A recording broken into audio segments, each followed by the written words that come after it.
Did you know that Europe has spent over 3 billion euros on bridges that lead absolutely nowhere? From Spain's 200 million euro rail bridges standing empty in the Andalusian countryside to Italy's 13.5 billion euro Messina Bridge that's been approved and canceled 5 times in 50 years. These abandoned megaprojects represent the most expensive infrastructure failures in European history. Today, we'll explore 30 of the most jaw-dropping examples of bridges to nowhere that will make you question how governments spend your money. 1. Strait of Messina Bridge, Italy, 13.5 billion euros. The Strait of Messina Bridge stands as Europe's ultimate infrastructure soap opera, a 13.5 billion euros megaproject that has been approved and canceled 5 times since 1971, making it the continent's most expensive example of political indecision. This proposed suspension bridge would span 3,300 meters between Sicily and mainland Italy, featuring towers reaching 343 meters into the sky and carrying capacity for 6,000 vehicles per hour plus 200 trains daily. If completed, it would become the world's longest suspension bridge, dwarfing even the mighty Golden Gate. But here's where the story gets absolutely wild. The project's cost has exploded by an astronomical 13,600% from its original 1971 estimate of 99 million euros to today's staggering 13.5 billion euro price tag. That's not a typo. We're talking about cost overruns that would make even the most wasteful government projects blush with embarrassment. Approximately 1.2 billion euros has already been spent on feasibility studies alone since 1965, with absolutely nothing built to show for it. The engineering specifications are genuinely breathtaking. The bridge would carry 6 highway lanes plus double railway tracks, engineered to withstand 7.1 magnitude earthquakes and hurricane-force winds of 180 miles per hour. The massive towers would rise higher than the Eiffel Tower, while the main span would stretch longer than 37 football fields. It's a testament to human engineering ambition that such a structure is even theoretically possible. However, the project faces seemingly insurmountable obstacles that go far beyond mere engineering challenges. The bridge would cross directly over the highly active Messina fault line, the same geological nightmare that caused the devastating 1908 earthquake, killing over 80,000 people. Environmental lawyers have filed numerous challenges citing catastrophic impacts on migratory bird corridors and delicate marine ecosystems in one of the Mediterranean's most biodiverse regions. Local opposition remains fierce, with Sicily's No Bridge citizens committees pointing out the island's chronic lack of basic water infrastructure. Critics argue that Sicily desperately needs hospitals, schools, and reliable water systems, not a 13.5 billion euro vanity project. The European Union has committed a mere 25 million euros toward design costs, covering less than half the preparation budget, while Italy must fund the entire 13.5 billion euro construction from its already strained national budget. Transport Minister Matteo Salvini champions the current revival, calling it the biggest infrastructure project in the West. Construction is optimistically planned to begin in 2026 for 2032 completion, but the project's tumultuous 50-year history of approvals and cancellations suggests another political reversal may be inevitable when Italy's government changes or faces fiscal pressure. Until then, the Messina Bridge remains Europe's most expensive bridge to nowhere. 2. Antequera-Marchena high-speed rail bridges, Spain, 200 million euros. Hidden in the rolling hills of Andalusia stands one of Europe's most complete infrastructure disasters. Over 50 bridges and viaducts representing 200 million euros in taxpayer money that deliver absolutely zero public benefit. The Antequera to Marchena high-speed rail section represents the ultimate bridge to nowhere scenario, where Spanish authorities built an entire railway platform complete with sophisticated engineering, but forgot one crucial detail: the actual railway. The project began in 2009 with grand ambitions to extend Spain's successful Avenue high-speed network deeper into Andalusia. Engineers constructed 77 kilometers of completed rail platform designed for 250 to 300 kilometers per hour trains using standard gauge, track matching Spain's proven high-speed specifications. The infrastructure includes dozens of bridges and viaducts spanning valleys and highways, built to the same exacting standards that made Spain's Avenue network a global success story. But here's where this story takes a turn into complete absurdity. Construction stopped before anyone laid a single meter of track or installed electrical systems. The Andalusian regional government simply ran out of money after completing all the expensive engineering works, but before finishing the project. It's like building a magnificent highway system and then forgetting to add the road surface. Technically impressive, but utterly useless. The bridges themselves are genuinely impressive structures. Built from reinforced concrete and steel, they incorporate sophisticated anti-seismic design features and could theoretically carry high-speed trains tomorrow if anyone were willing to invest the additional 288 million euros required for tracks, signals, and electrification. Spanish engineering firms delivered work meeting all technical specifications, creating infrastructure that would be perfectly functional in a completed railway system. When the regional government requested assistance from Spain's central government in 2011, they were met with bureaucratic silence. Madrid officials were dealing with a broader European financial crisis and had no appetite for bailing out Andalusia's infrastructure miscalculations. By 2013, the entire project was permanently abandoned, creating what locals now call the bridges to nowhere. The 51-kilometer section between Marchena and Seville was simultaneously canceled, meaning the completed Antequera-Marchena bridges connect to nothing on either end. Local farmers graze sheep beneath multi-million-euro viaducts that arch gracefully over empty fields, while urban explorers and photography enthusiasts document these monuments to Spanish bureaucratic failure. Spanish Transport Ministry officials acknowledged that unit costs in Spain are considerably lower than EU average, making the waste even more significant. The 200 million euros could have funded thousands of social housing units, dozens of schools, or extensive renewable energy infrastructure. Instead, it sits abandoned in the Andalusian countryside, slowly weathering under the Spanish sun. The project serves as a cautionary tale about the importance of securing complete funding before beginning megaproject construction. These beautiful, technically perfect bridges stand as expensive monuments to the gap between political ambition and fiscal reality in post-crisis Spain. 3. Garden Bridge, London, UK, 43 to 53.5 million pounds. London's Garden Bridge represents one of the most spectacular examples of how celebrity influence and political vanity can consume massive public funds while producing absolutely nothing. This tree-lined pedestrian bridge across the Thames consumed between 43 to 53.5 million pounds in taxpayer money without a single shovel hitting the ground, making it one of Europe's most expensive projects that exists only in architectural renderings and politicians' embarrassed memories. The project's origin story reads like a satirical novel about British politics. In May 2012, actress Joanna Lumley suggested to then-Mayor Boris Johnson that London needed a garden bridge. Johnson, never one to resist a grand gesture, embraced the idea with characteristic enthusiasm and pushed it through London's planning processes with reckless determination. The proposed 366-meter pedestrian bridge would feature trees, plants, and winding pathways designed by Thomas Heatherwick Studio, creating a floating park above the Thames. The numbers behind this botanical disaster are genuinely staggering.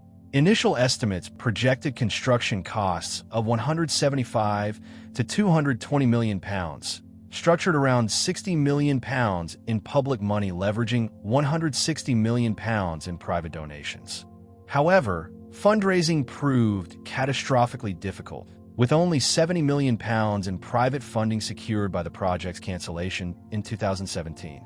Meanwhile, public spending spiraled completely out of control as politicians committed taxpayer funds without securing basic project requirements. Dame Margaret Hodges' parliamentary inquiry uncovered shocking waste of public money and fundamental governance failures that should concern every British taxpayer. The procurement process was deemed rigged to favor Heatherwick Studio without proper competitive bidding. Transport for London signed construction contracts worth over £100 million before securing either funding or essential land rights, while Boris Johnson pushed through last-minute approvals on his final day as mayor, a level of recklessness that would be criminal in private business. Perhaps most absurdly, the project never secured final agreements with Coin Street community builders for essential land access on the South Bank. Trying to build a bridge without controlling both ends is like planning a dinner party without securing a venue. Ambitious but fundamentally impossible. Legal challenges from local residents highlighted additional problems, including restricted public access, maintenance costs, and environmental impacts on the Thames. The technical specifications were genuinely beautiful, featuring 270 trees and extensive planting that would have created London's first living bridge since medieval times. Heatherwick's design incorporated sophisticated irrigation systems, specialized soil containers, and climate-controlled plant environments that would have required constant maintenance at enormous expense. Opposition leader Sadiq Khan canceled the project immediately upon becoming mayor in 2016, citing impossible funding gaps and questionable value for money. His statement was diplomatically brutal. "I cannot justify spending a further £60+ million on this project when there are so many other transport priorities in London." The Garden Bridge's legacy lives on as a cautionary tale about celebrity-driven infrastructure projects. The £43 to £53.5 million in wasted public funds could have funded hundreds of affordable housing units, multiple school renovations, or substantial public transport improvements. Instead, it represents pure political vanity, consuming taxpayer money while delivering zero public benefit to London residents. 4. Irish Sea Bridge, Scotland, Northern Ireland, UK, £335 billion estimated. Boris Johnson's proposed Irish Sea Bridge represents the most expensive infrastructure fantasy in European history. A £335 billion megaproject so technically impossible and financially absurd that government engineers concluded it was literally impossible to justify. This 45-kilometer span between Scotland and Northern Ireland would have become the world's longest bridge by a massive margin, costing more than entire country's annual GDP while facing engineering challenges that make rocket science look simple.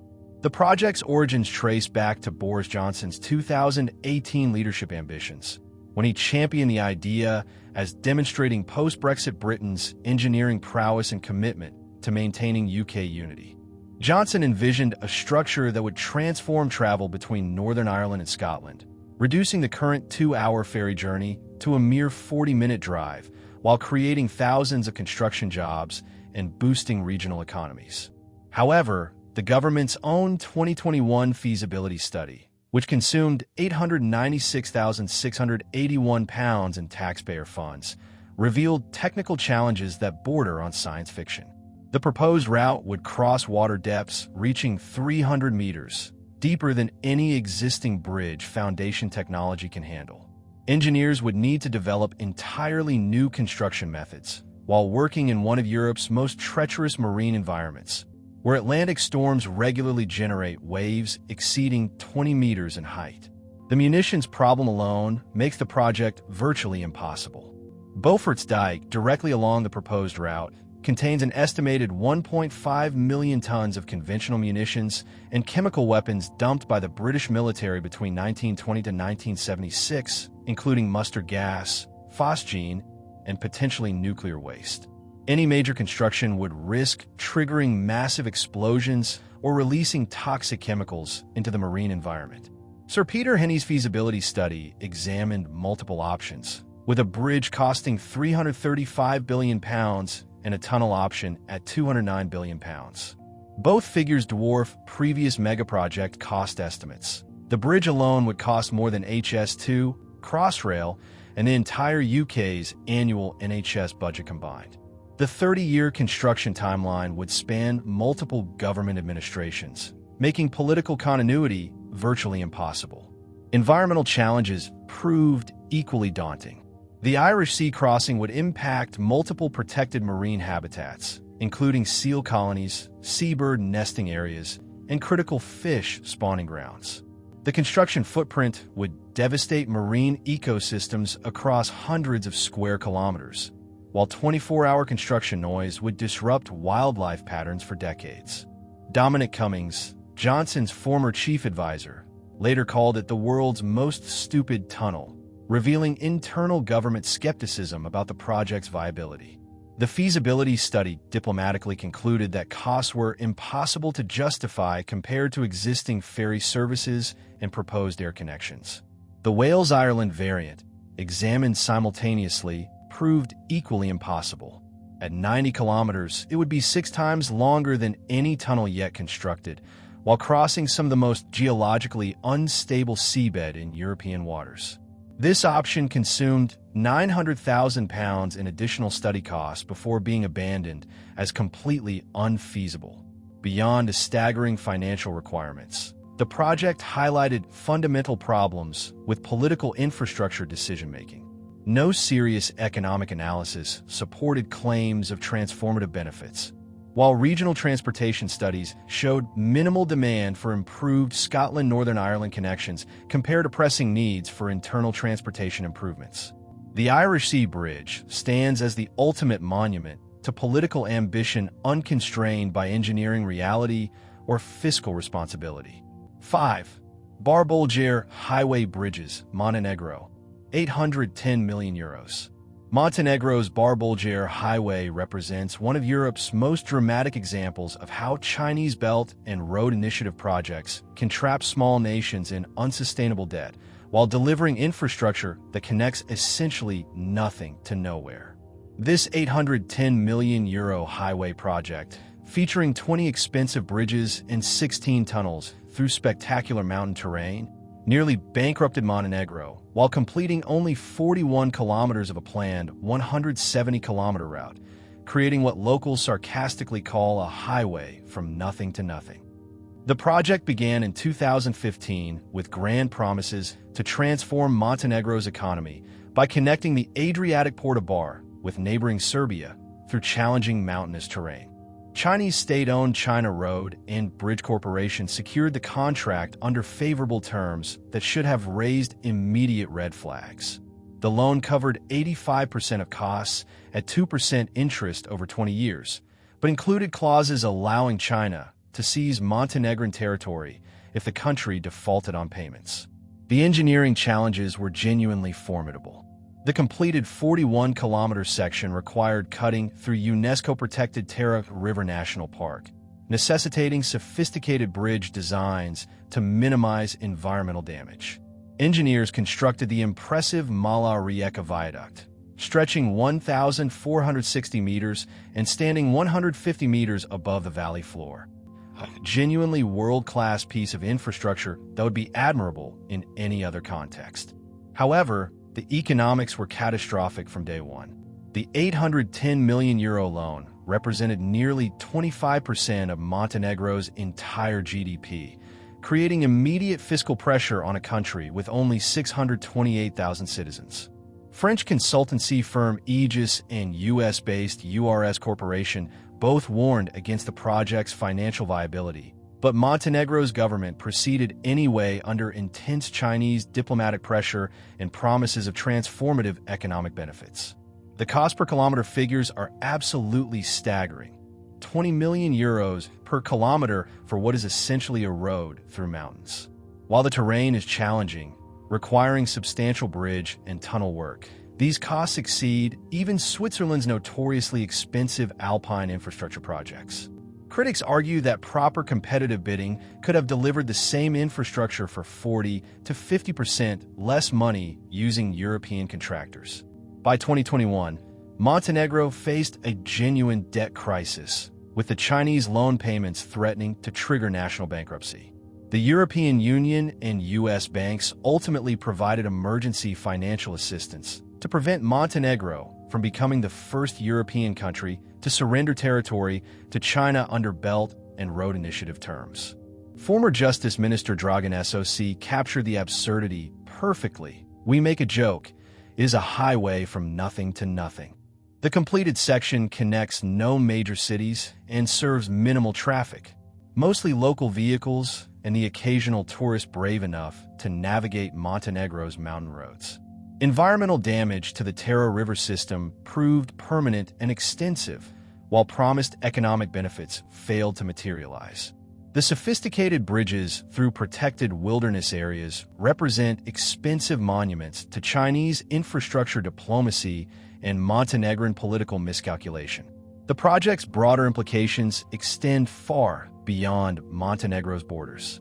EU officials now cite the Bar-Bolger disaster as evidence of predatory Chinese lending practices designed to trap small nations in unsustainable debt relationships. The expensive, technically impressive, but ultimately useless highway serves as a cautionary tale about infrastructure projects driven by geopolitical ambitions rather than genuine economic need. 6. Itzelbruck-Coburg, Germany, 18 million euros. The Itzelbruck near Coburg stands as Germany's most expensive monument to railway planning incompetence. An 18 million euro bridge designed for 300 kilometers per hour high-speed trains that has sat completely unused since its completion in 2005. This massive 868-meter concrete structure, reaching approximately 60 meters in height above the Bavarian countryside, was built for the Nuremberg Erfurt high-speed railway that was supposed to revolutionize German rail transport, but instead became a case study in systematic project delays and cost overruns. The bridge's construction proceeded flawlessly from an engineering perspective. German contractors delivered a structure meeting all specifications for the planned high-speed railway. Reinforced concrete pillars capable of supporting 300 kilometers per hour trains, sophisticated anti-vibration systems, and weather-resistant design features that could theoretically last for centuries.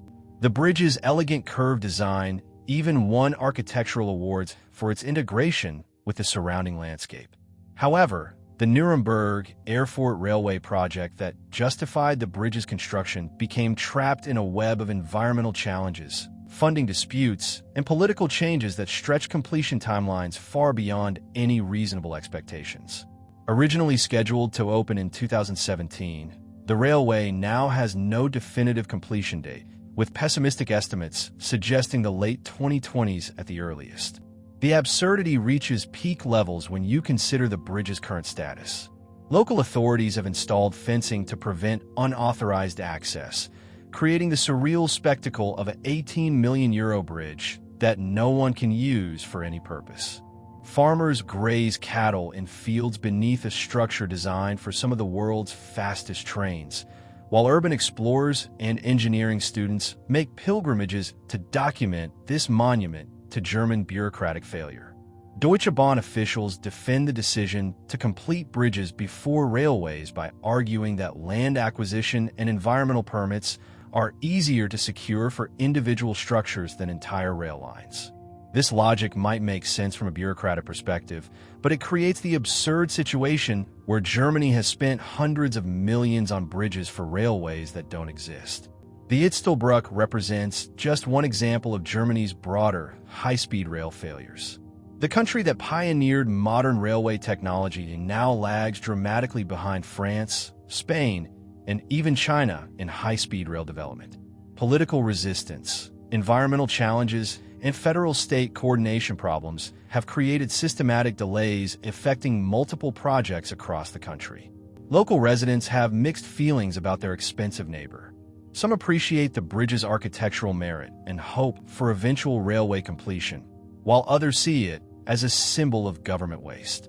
Tourist websites now feature the bridge as an example of German engineering excellence trapped by political incompetence. The structure's maintenance costs add insult to injury.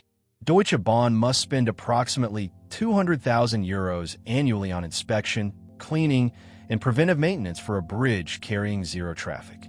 Weather protection and anti-graffiti measures consume additional resources, making this one of the most expensive and used structures in European infrastructure.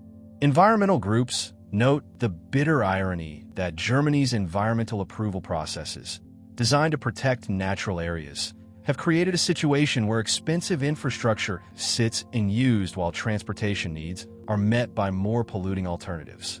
The Itzelbruck could be carrying electric trains today, reducing automotive emissions across Bavaria, if German planning processes function more efficiently. The bridge stands as a monument to the gap between German engineering excellence and political decision-making competence. 7. Hammersmith Bridge Repair Crisis, UK, £250 million. Hammersmith Bridge has become London's most expensive example of how deferred maintenance can functionally abandon critical infrastructure while costs spiral completely out of control. This beautiful 1887 Victorian suspension bridge, designed by engineering legend Sir Joseph Bazalgette, now requires a staggering £250 million for complete restoration, a 525% increase from the original £40 million estimate in 2019. The bridge's closure has effectively severed one of London's most important Thames crossings, creating traffic chaos and demonstrating how neglect can be more expensive than abandonment. The bridge's problems began with decades of deferred maintenance that allowed minor issues to compound into catastrophic structural failures. By 2019, engineers discovered dangerous microfractures in the cast iron pedestals supporting the suspension cables, the same type of metallurgy failure that has caused spectacular bridge collapses worldwide. Heat wave conditions in August 2020 worsened the structural damage, forcing complete closure of what had been carrying 22,000 vehicles and 16,000 pedestrians daily. The repair cost escalation tells a horrifying story of how infrastructure neglect creates exponentially increasing expenses. Initial 2019 assessments suggested £40 million would address structural problems and restore normal traffic flow.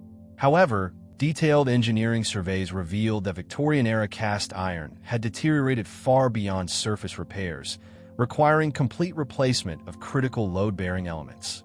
The current £250 million estimate covers full structural restoration, seismic upgrades, and modernization to contemporary safety standards. Local communities have paid an enormous price for this infrastructure failure. Barnes residents face particular isolation, with their main connection to central London severed indefinitely.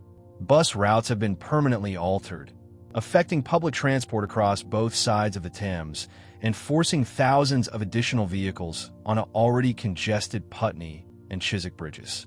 The economic impact includes billions in lost productivity from traffic delays and reduced property values in affected areas. The engineering challenges are genuinely daunting. Bazalgette's original design used construction techniques and materials that are no longer available, requiring modern engineers to reverse engineer Victorian metallurgy while maintaining historical authenticity. The bridge's suspension cable system requires complete replacement using contemporary materials that match the original's load-bearing characteristics while improving safety margins.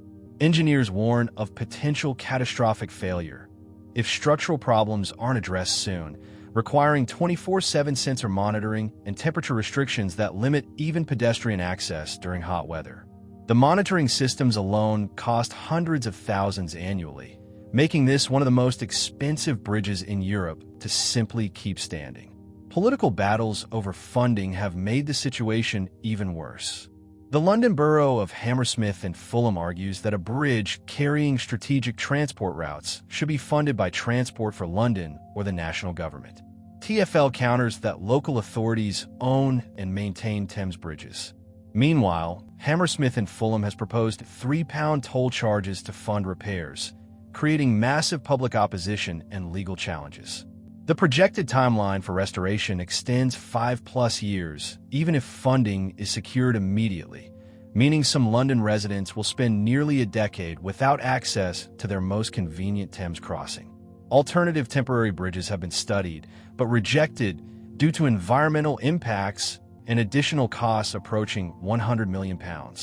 Hammersmith Bridge has become a symbol of Britain's broader infrastructure crisis, where deferred maintenance creates far more expensive problems than proper upkeep would have cost. The £250 million repair bill could have funded maintenance for dozens of bridges across London. But political short-term thinking created a situation where one bridge now consumes resources that could address systematic infrastructure needs. 8. Fehmarnbelt Fixed Link, Denmark, Germany. 7.4 billion euros delayed.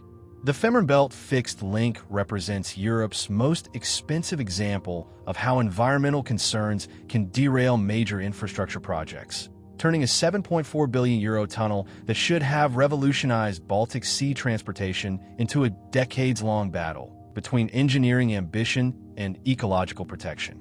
This massive underwater tunnel connecting Denmark and Germany was supposed to open in 2021, but now targets 2029 after sustained environmental opposition that has consumed over a decade of preparation time and millions in legal costs.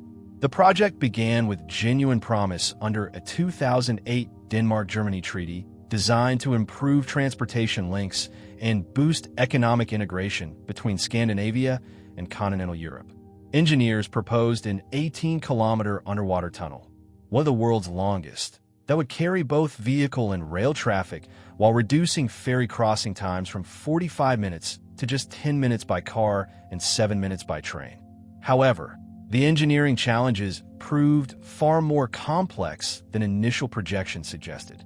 The tunnel requires 20 million cubic meters of sediment dredging from the Baltic Sea floor, creating massive underwater construction zones that environmentalists argued would devastate porpoise populations and cloud water across vast maritime areas. German environmental groups, led by NABU, Nature and Biodiversity Conservation Union, and the Aktionsbündnis gegen ein Fest Fehmarnbelt Action Alliance against a fixed Fehmarnbelt crossing, mounted sustained legal opposition. The environmental impact assessments revealed genuinely concerning ecological risks. The Baltic Sea's unique brackish water ecosystem supports protected reef formations and serves as critical habitat for harbor porpoises, whose echolocation systems would be disrupted by years of construction noise. Marine biologists warned that sediment clouds could affect photosynthesis patterns across hundreds of square kilometers, potentially disrupting food chains throughout the region. Construction was dramatically halted in January 2022 when German courts ruled that reef protection measures were inadequate, forcing engineers to redesign dredging operations to minimize environmental damage.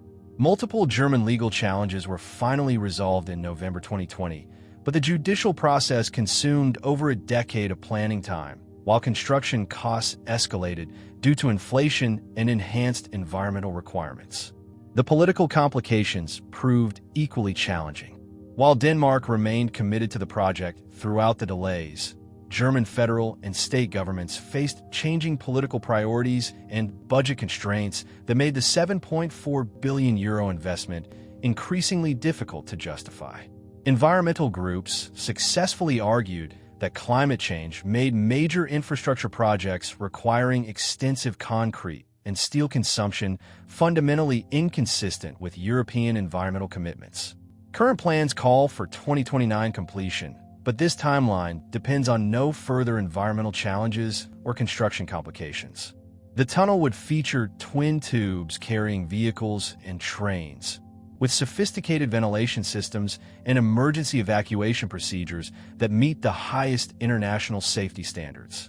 If completed, it would significantly reduce transportation costs and carbon emissions compared to ferry services while boosting economic integration across the Baltic region.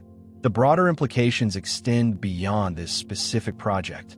The Fehmarnbelt delays have forced European infrastructure planners to more carefully balance economic benefits against environmental costs, leading to enhanced impact assessment requirements that make future megaprojects more expensive but more sustainable. Local communities remain divided about the project's value. Danish supporters argue that improved German connections would boost tourism and economic development, while German opponents contend that environmental damage outweighs transportation benefits. The decade-long legal battle has created a template for environmental opposition to infrastructure megaprojects across Europe.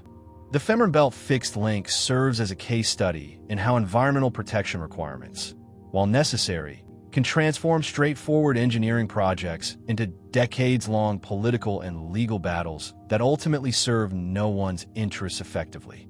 9. Castrop-Rauxel-Märklin Bridge, Germany, 8 million euros. The Castrop-Rauxel-Märklin Bridge stands as one of Germany's most perfect examples of planning and competence. An 8 million euro structure built in 1978 for a highway that was never constructed, creating a bridge that literally leads nowhere and serves no purpose except as a monument to bureaucratic failure. Located in North Rhine-Westphalia, this concrete structure arches gracefully over empty fields, connecting nothing to nothing while requiring annual maintenance costs that exceed what many small German towns spend on their entire infrastructure budgets. The bridge was constructed as part of Germany's ambitious 1970s Autobahn expansion program, which aimed to create a comprehensive highway network connecting every major German city. Engineers built the structure for the planned B245 expressway, which was supposed to improve transportation links between industrial centers in the Ruhr Valley and provide alternative routes during the region's notorious traffic congestion. However, the 1973 oil crisis fundamentally changed German transportation priorities, forcing authorities to reconsider expensive highway projects that encouraged automotive dependence. Environmental consciousness was simultaneously rising across Germany, with citizen groups successfully challenging highway construction through sensitive ecological areas. The B245 expressway project was quietly canceled in the early 1980s, leaving the completed bridge stranded in the North Rhine-Westphalia countryside. The structure itself represents solid German engineering craftsmanship. Built from reinforced concrete with sophisticated load-bearing design, it could easily handle modern highway traffic if anyone bothered to connect roads to either end. The bridge incorporates safety features, including reinforced barriers and drainage systems that exceed contemporary construction standards, making it technically superior to many bridges carrying actual traffic. Local authorities have struggled with the bridge's existence for over 4 decades. Removing the structure would cost several million euros and require extensive environmental permits, while maintaining it costs approximately 15,000 euros annually for inspections, repairs, and vegetation management. The bridge has become an unexpected local landmark, with residents using it as a reference point for directions despite its complete lack of transportation function. The broader context reveals how Germany's systematic approach to infrastructure planning can create absurd situations when political priorities change mid-construction. German authorities built dozens of similar structures during the 1970s highway expansion, creating a landscape dotted with bridges serving no purpose except as expensive monuments to change transportation policies. Urban explorers and photography enthusiasts have adopted the bridge as a favorite subject, appreciating its surreal qualities and the way nature has begun reclaiming the area around it.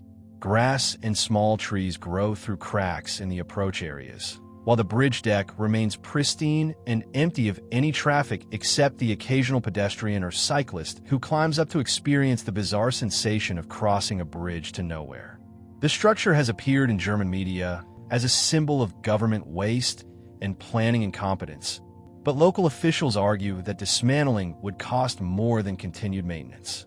This creates a strange economic situation where keeping a useless bridge is more financially rational than removing it, trapping taxpayers in perpetual expenses for infrastructure serving no public purpose. Regional planning authorities now use the Castrop-Rauxel-Märklin Bridge as a cautionary example when training new staff about the importance of securing complete project funding and political commitment before beginning construction. The 8 million euro price tag, while modest compared to contemporary megaprojects, represented substantial public investment at 1970s prices and could have funded significant social infrastructure or environmental improvements. The bridge stands as a perfect metaphor for the gap between planning ambition and execution competence in German infrastructure development. 10. Welsh-Irish Fixed Link, UK-Ireland, £900,000 study costs. The proposed Welsh-Irish Fixed Link represents one of Europe's most expensive examples of studying the completely impossible, a 900,000-pound feasibility investigation into an underwater connection that engineers immediately recognized as 6 times longer than any tunnel yet constructed and utterly unfeasible under any conceivable circumstances. This 90-kilometer crossing between Wales and Ireland would have been the world's longest underwater tunnel by an enormous margin, traversing some of the most geologically unstable seabed in European waters while facing technical challenges that make science fiction seem realistic. The project emerged as a companion study to Boris Johnson's equally impossible Irish Sea Bridge between Scotland and Northern Ireland, representing the UK government's post-Brexit determination to demonstrate ambitious infrastructure vision regardless of engineering reality or fiscal responsibility. Government ministers commissioned multiple feasibility studies examining potential routes between Fishguard or Pembroke in Wales and Rosslare or Cork in Ireland, spending hundreds of thousands of taxpayer pounds on consultants who could have explained the impossibility in a brief phone call. The technical challenges begin with simple distance.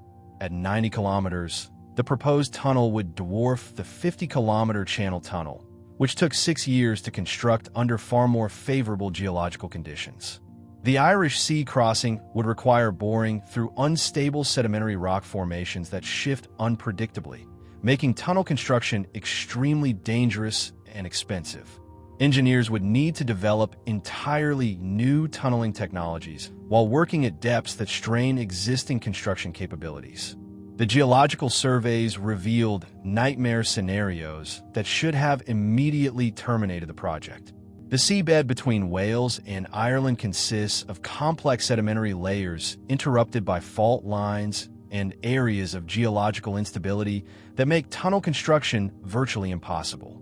Unlike the chalk formations that allowed Channel Tunnel construction, the Irish Sea crossing would require working through unstable clay, sand, and rock formations that could collapse without warning. The cost estimates were equally absurd.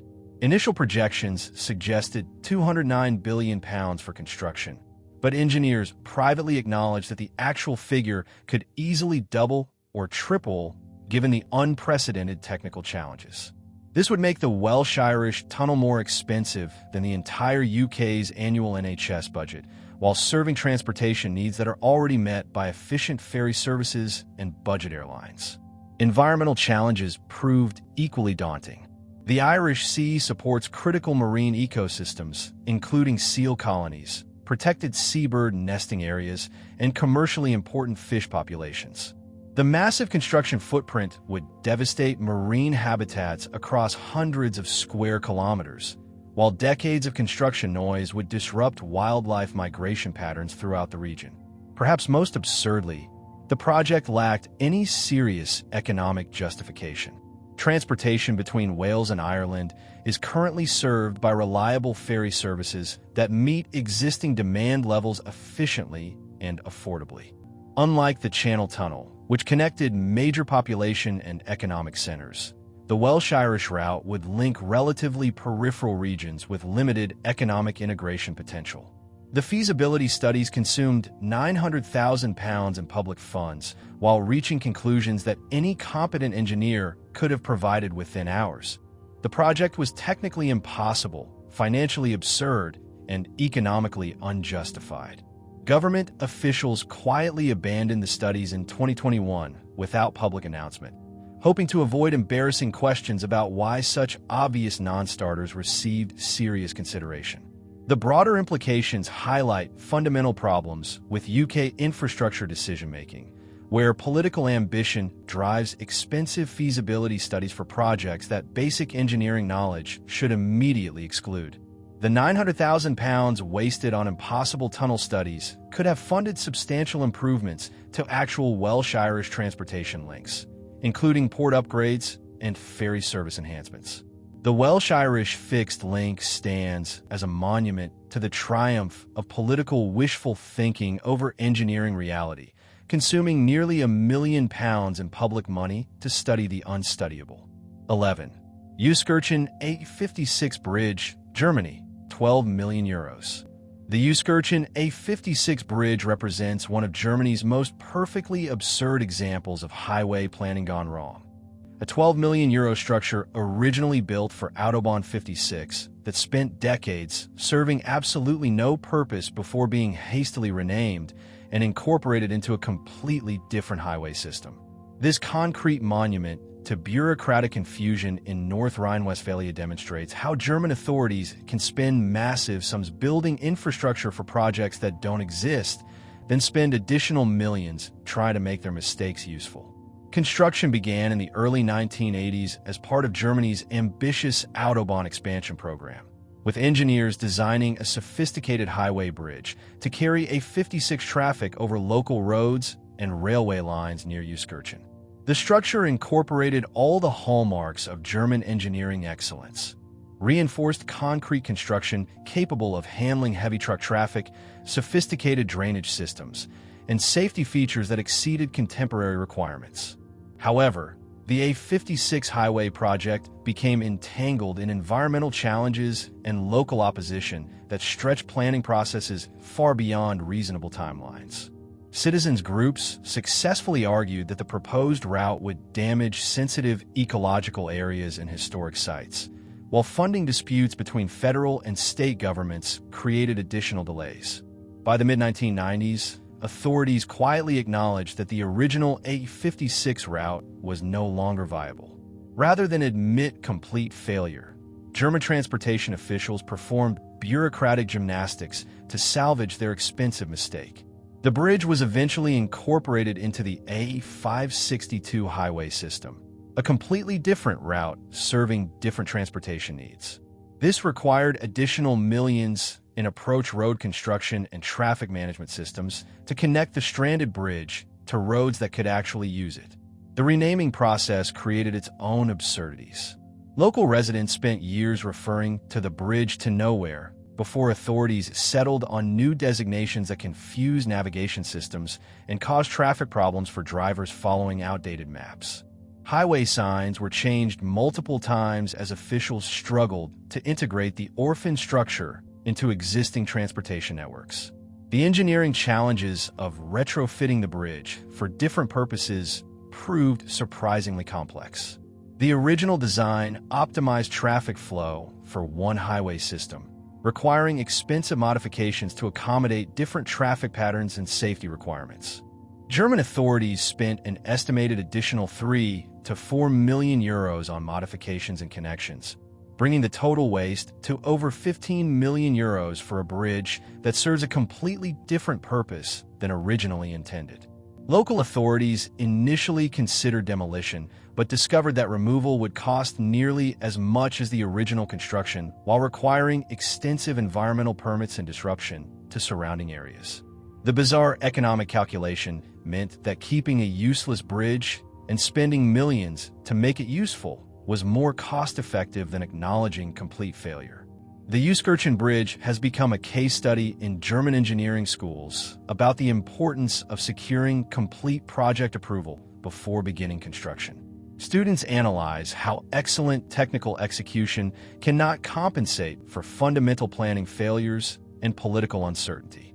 Today, the bridge carries traffic efficiently on the A562, and most drivers have no idea they're crossing a monument to German bureaucratic confusion. However, transportation historians note that the 12+ million euros total cost could have funded multiple smaller bridges that would have served genuine transportation needs from the beginning. 12. Schanzelbrück-Konstanz, Germany, 6 million euros. The Schanzelbrück in Konstanz holds the European record for the longest gap between bridge completion and actual use. A staggering 32 years during which this 6 million euro structure sat completely unused while serving as the ultimate monument to German planning incompetence. Completed in 1975, but not connected to functional roads until 2007. This bridge demonstrates how bureaucratic paralysis can render even perfectly good infrastructure completely useless for entire generations. The bridge's construction proceeded flawlessly from an engineering perspective. German contractors delivered a reinforced concrete structure designed to carry substantial traffic loads while integrating aesthetically with Konstanz's historic lakeside setting near the Swiss border. The bridge met all technical specifications and would have provided valuable transportation improvements for this important border city, if anyone had bothered to connect it to actual roads. The planning disaster began with coordination failures between federal, state, and local authorities over road construction responsibilities and funding. While the bridge fell under federal transportation programs, the connecting roads required state and local approvals that became entangled in environmental reviews, property acquisition disputes, and budget disagreements that stretched across multiple political administrations.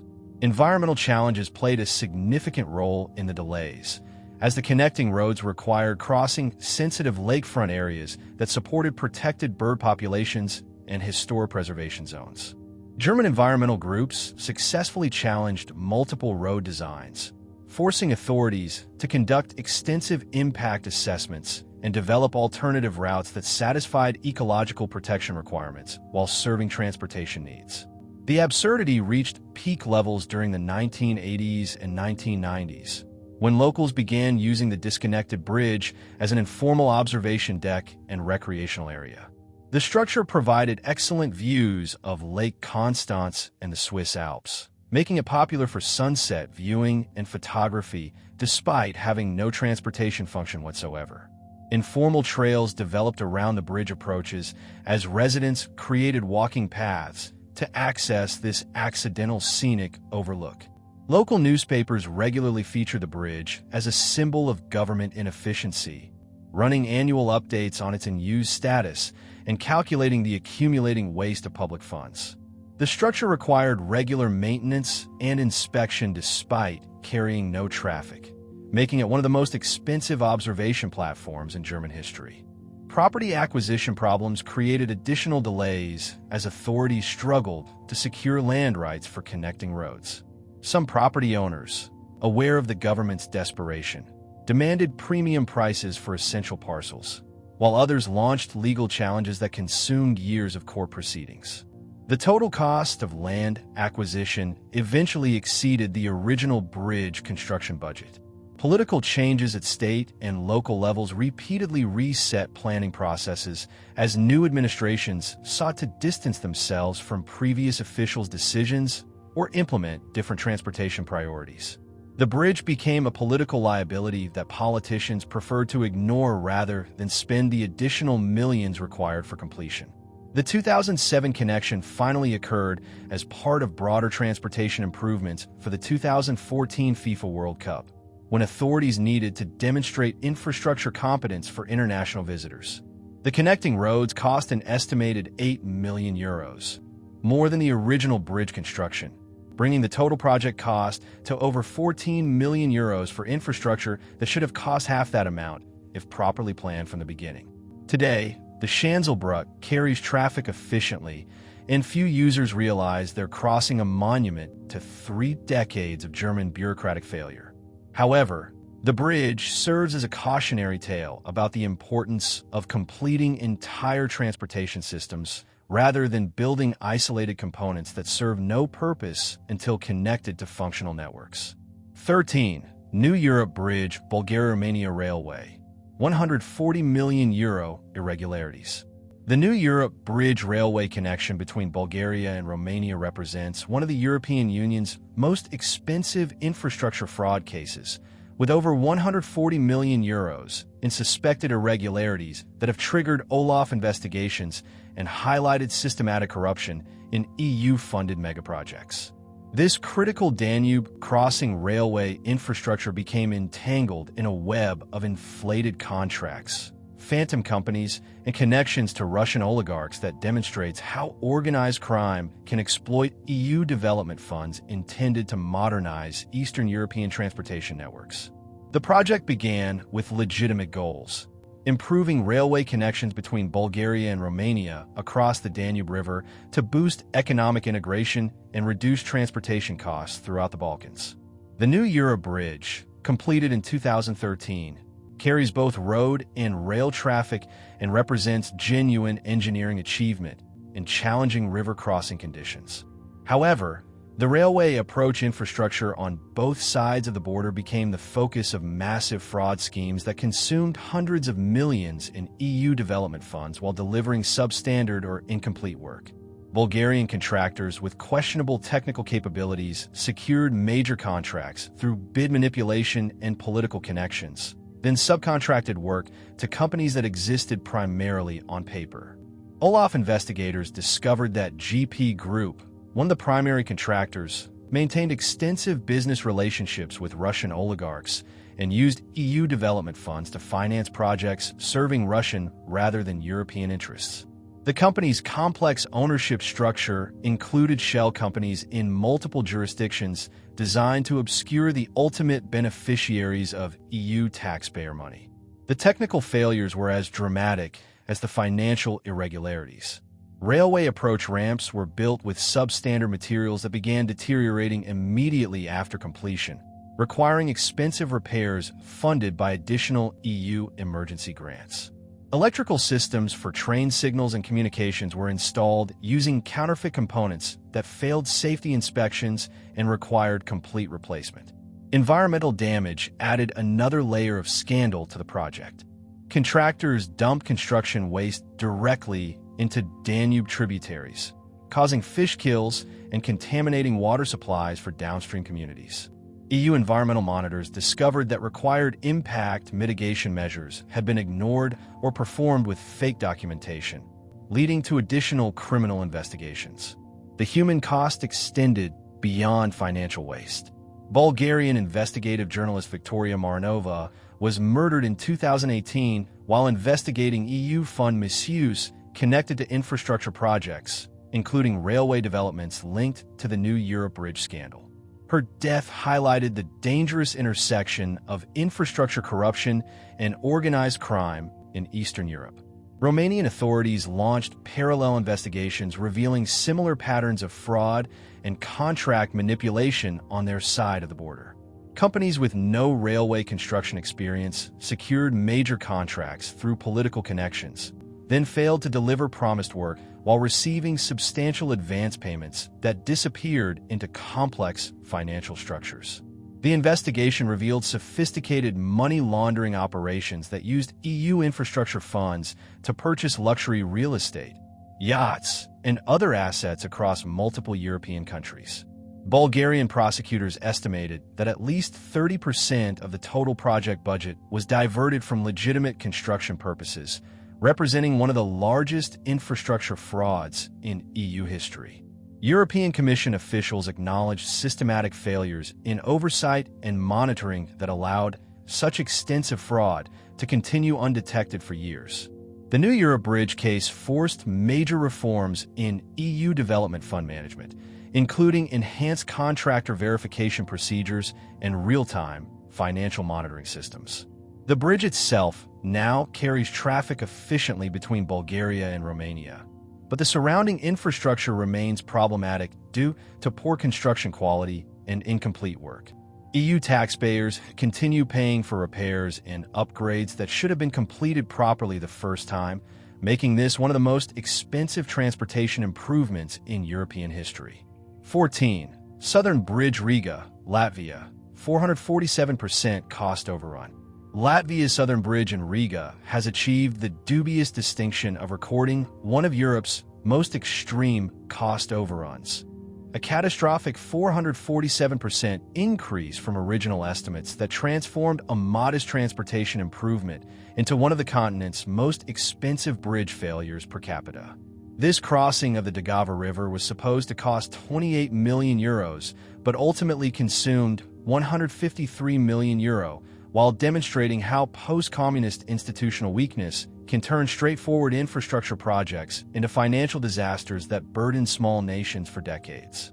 The project began in 2004 with reasonable goals, relieving traffic congestion in Riga's historic center by providing an alternative Daugava crossing for vehicles traveling between Latvia's capital and southern regions. Initial engineering studies suggested a straightforward cable-stayed bridge design that would complement existing crossings while respecting Riga's UNESCO World Heritage architectural environment. However, The original cost estimates proved to be catastrophically unrealistic, based on outdated construction price data and failure to account for post-EU accession inflation in construction materials and labor costs.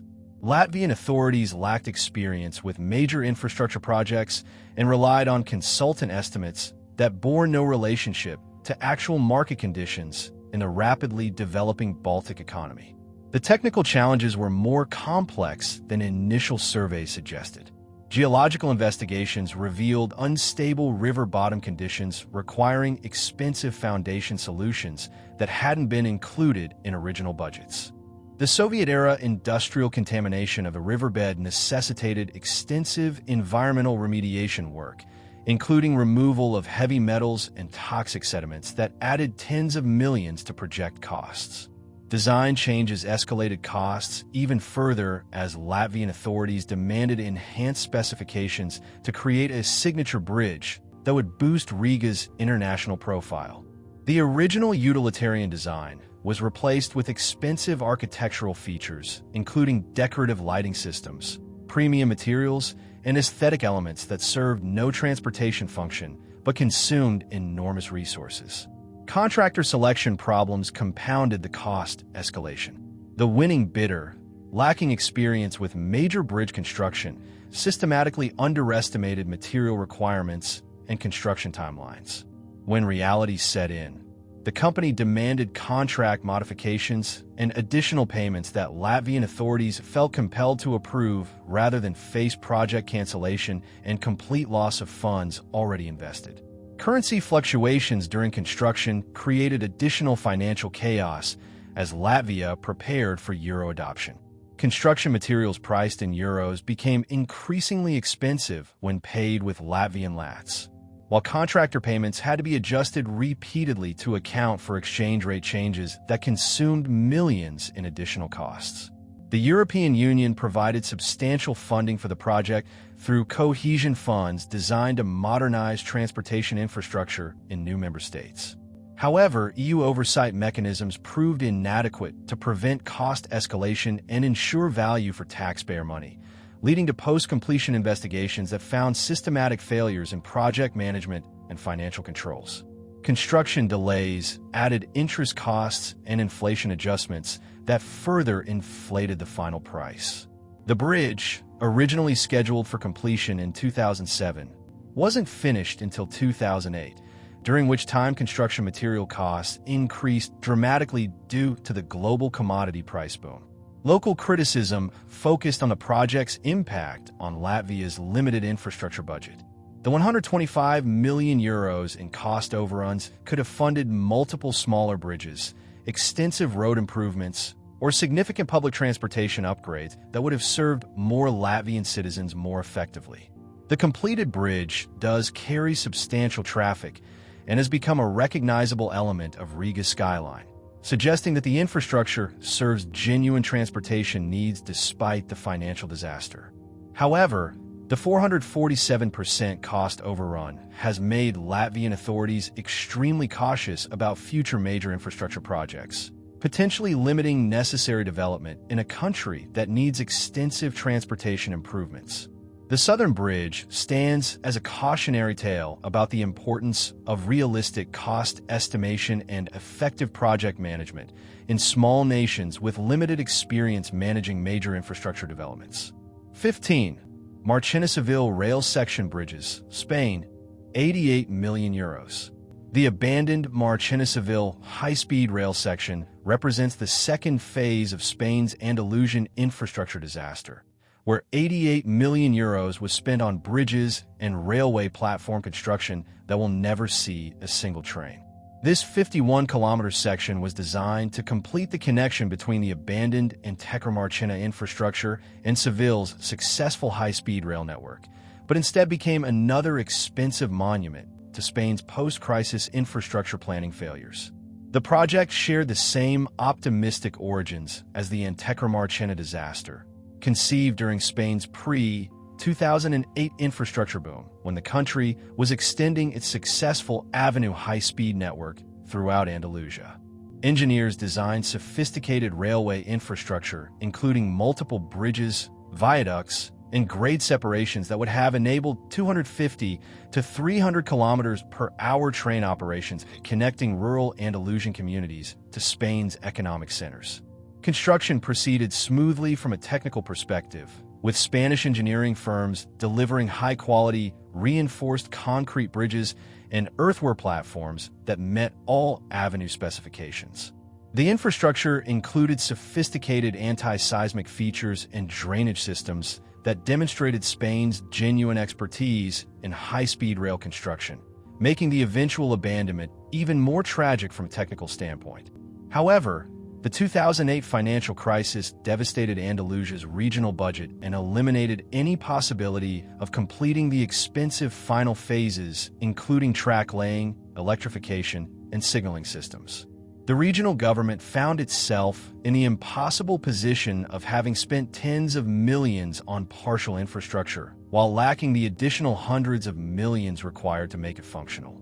The Marchena-Seville section's abandonment created a particularly absurd situation because it was supposed to connect to Seville's existing high-speed rail infrastructure, meaning the completed bridges literally lead towards Spain's most successful transportation hub, but stop kilometers short of any useful connection.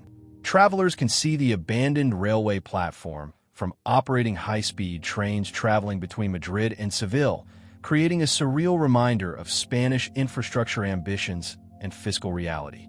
Local communities that supported the project based on promises of improved connectivity to major cities now face the reality that their towns will remain isolated from Spain's high-speed rail network indefinitely. Rural Andalusian municipalities that adjusted development plans around expected rail connections must now revert to automobile-dependent transportation strategies that increase costs and environmental impacts. The Spanish government's attempts to salvage something from the disaster have proved equally unsuccessful. Various proposals to convert the abandoned infrastructure into freight railways, tourist rail lines, or recreational trails have been studied, but rejected due to additional costs that Spanish authorities are unwilling to bear given the existing waste of public funds. Environmental groups note the bitter irony that Spain built expensive infrastructure designed to reduce transportation carbon emissions, but then abandoned it, forcing continued reliance on automotive transportation that produces exactly the emissions the railway was supposed to eliminate. The concrete and steel embedded in unused bridges represents substantial carbon costs with no environmental benefits. The maintenance requirements for abandoned infrastructure add continuing costs to the Spanish taxpayer burden. While the bridges require minimal upkeep compared to active railways, preventing vandalism and structural deterioration consumes resources that provide no public benefit while serving as expensive reminders of planning failure. Urban exploration communities have adopted the abandoned Marchena-Seville infrastructure as a popular destination for photography and documentation of Spain's infrastructure crisis. The sophisticated railway bridges surrounded by rural countryside create dramatically photogenic subjects that attract international attention to Spanish planning failures. The combined €288 million waste from both abandoned Andalusian high-speed rail sections, €200 million in Tecra Marchena, plus €88 million Marchena-Seville, represents one of Europe's most complete infrastructure disasters, where substantial public investment produced absolutely zero transportation benefits, while demonstrating the dangers of beginning expensive projects without secured funding for completion. 16. German Autobahn Abandonment Program, 1970s, multiple bridges.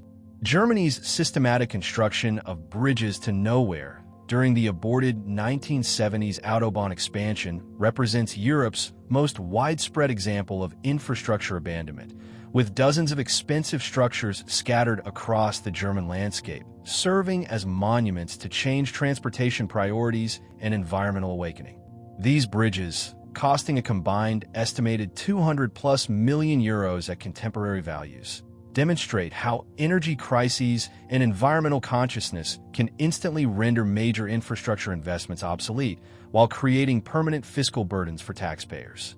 The Autobahn expansion program began in the early 1970s with ambitious goals to complete Germany's highway network by connecting every major city through high-speed motorways. German engineering firms designed and built sophisticated concrete bridges as the first phase of construction, assuming that connecting highways would follow quickly once land acquisition and environmental permits were secured. However, the 1973 oil crisis fundamentally transformed German transportation thinking overnight. Suddenly, infrastructure projects that encouraged automotive dependence seemed economically and environmentally irresponsible, while rising fuel costs made highway travel less attractive to German citizens.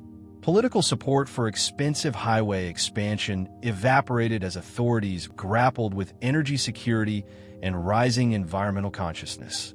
The environmental movement's rapid growth during the 1970s created additional opposition to highway construction through sensitive ecological areas. German citizens groups successfully challenged dozens of highway projects through legal appeals and public protests, arguing that environmental damage outweighed transportation benefits. The nascent Green Party made opposition to highway expansion a central political issue, forcing mainstream parties to reconsider their infrastructure priorities. The result was a landscape dotted with expensive bridges that served no transportation function.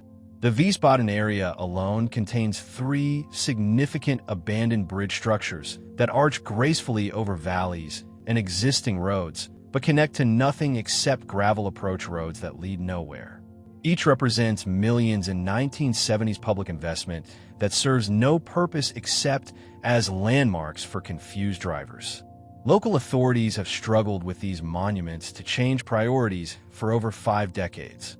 Demolition would cost millions per structure while requiring extensive environmental permits, making removal more expensive than continued maintenance. The bridges must be regularly inspected and maintained according to German safety standards despite carrying no traffic, creating ongoing costs that provide no public benefit. Some abandoned bridges have found unexpected secondary uses that partially justify their existence. The structure near Fulda became popular with bungee jumping enthusiasts before safety concerns forced its closure, while several bridges serve as platforms for telecommunications equipment or temporary event venues. However, these alternative uses generate minimal revenue compared to the original construction costs and ongoing maintenance expenses. The tourism potential of Germany's bridges to nowhere has attracted international attention from urban exploration communities and infrastructure historians. German tourism websites now feature some bridges as examples of Cold War-era transportation planning and symbols of environmental victory over automotive expansion, though this cultural value provides little financial compensation for the wasted public investment. Regional planning authorities now use the abandoned bridges as training examples for new staff, demonstrating the importance of securing complete political and financial commitment before beginning major infrastructure projects. German engineering schools include the 1970s Autobahn failures in coursework about the intersection of technical capability and political sustainability. The bridges have become inadvertent environmental success stories as vegetation has reclaimed the areas around them, creating green corridors that support wildlife populations in increasingly developed German landscapes. Ecologists note that some abandoned infrastructure now provides valuable habitat connectivity, though this was never the intended purpose of the expensive construction. The total cost of maintaining Germany's abandoned bridges exceeds €2 million annually, representing a permanent taxpayer burden that will continue for decades until the structures deteriorate beyond repair or authorities finally commit resources to systematic demolition. 17. Bulgarian EU railway infrastructure fraud, €140+ million. Bulgaria's systematic fraud in EU-funded railway infrastructure projects represents one of Europe's most extensive examples of how organized crime can exploit development funds, with over €140 million in suspected irregularities that triggered Olaf investigations and revealed connections between construction contracts and Russian oligarchs. This massive corruption scandal demonstrates how institutional weakness in post-communist countries can transform legitimate infrastructure investment into criminal enterprises that harm both European taxpayers and Bulgarian citizens who desperately need modern transportation systems. The fraud network operated through sophisticated shell company structures that obscured the real beneficiaries of EU development funds while delivering substandard or incomplete railway infrastructure across Bulgaria. GP Group and related companies secured major contracts for railway bridge construction, electrification systems, and station modernization through bid manipulation and political corruption that eliminated legitimate competition. Olaf investigators discovered that contractors systematically inflated project costs by 200 to 400% above market rates, then delivered work using counterfeit materials and unqualified subcontractors that failed safety inspections immediately after completion. Railway bridges were built with substandard concrete that began cracking within months, while electrical systems used components that didn't meet EU safety standards and required complete replacement at additional cost. The human cost of this corruption extended far beyond financial waste. Investigative journalist Victoria Marinova was murdered in 2018 while investigating EU fund misuse connected to infrastructure projects, highlighting how organized crime treats infrastructure fraud as serious enough to kill for. Her death sent shock waves through European journalism communities and forced enhanced security measures for reporters investigating EU development programs.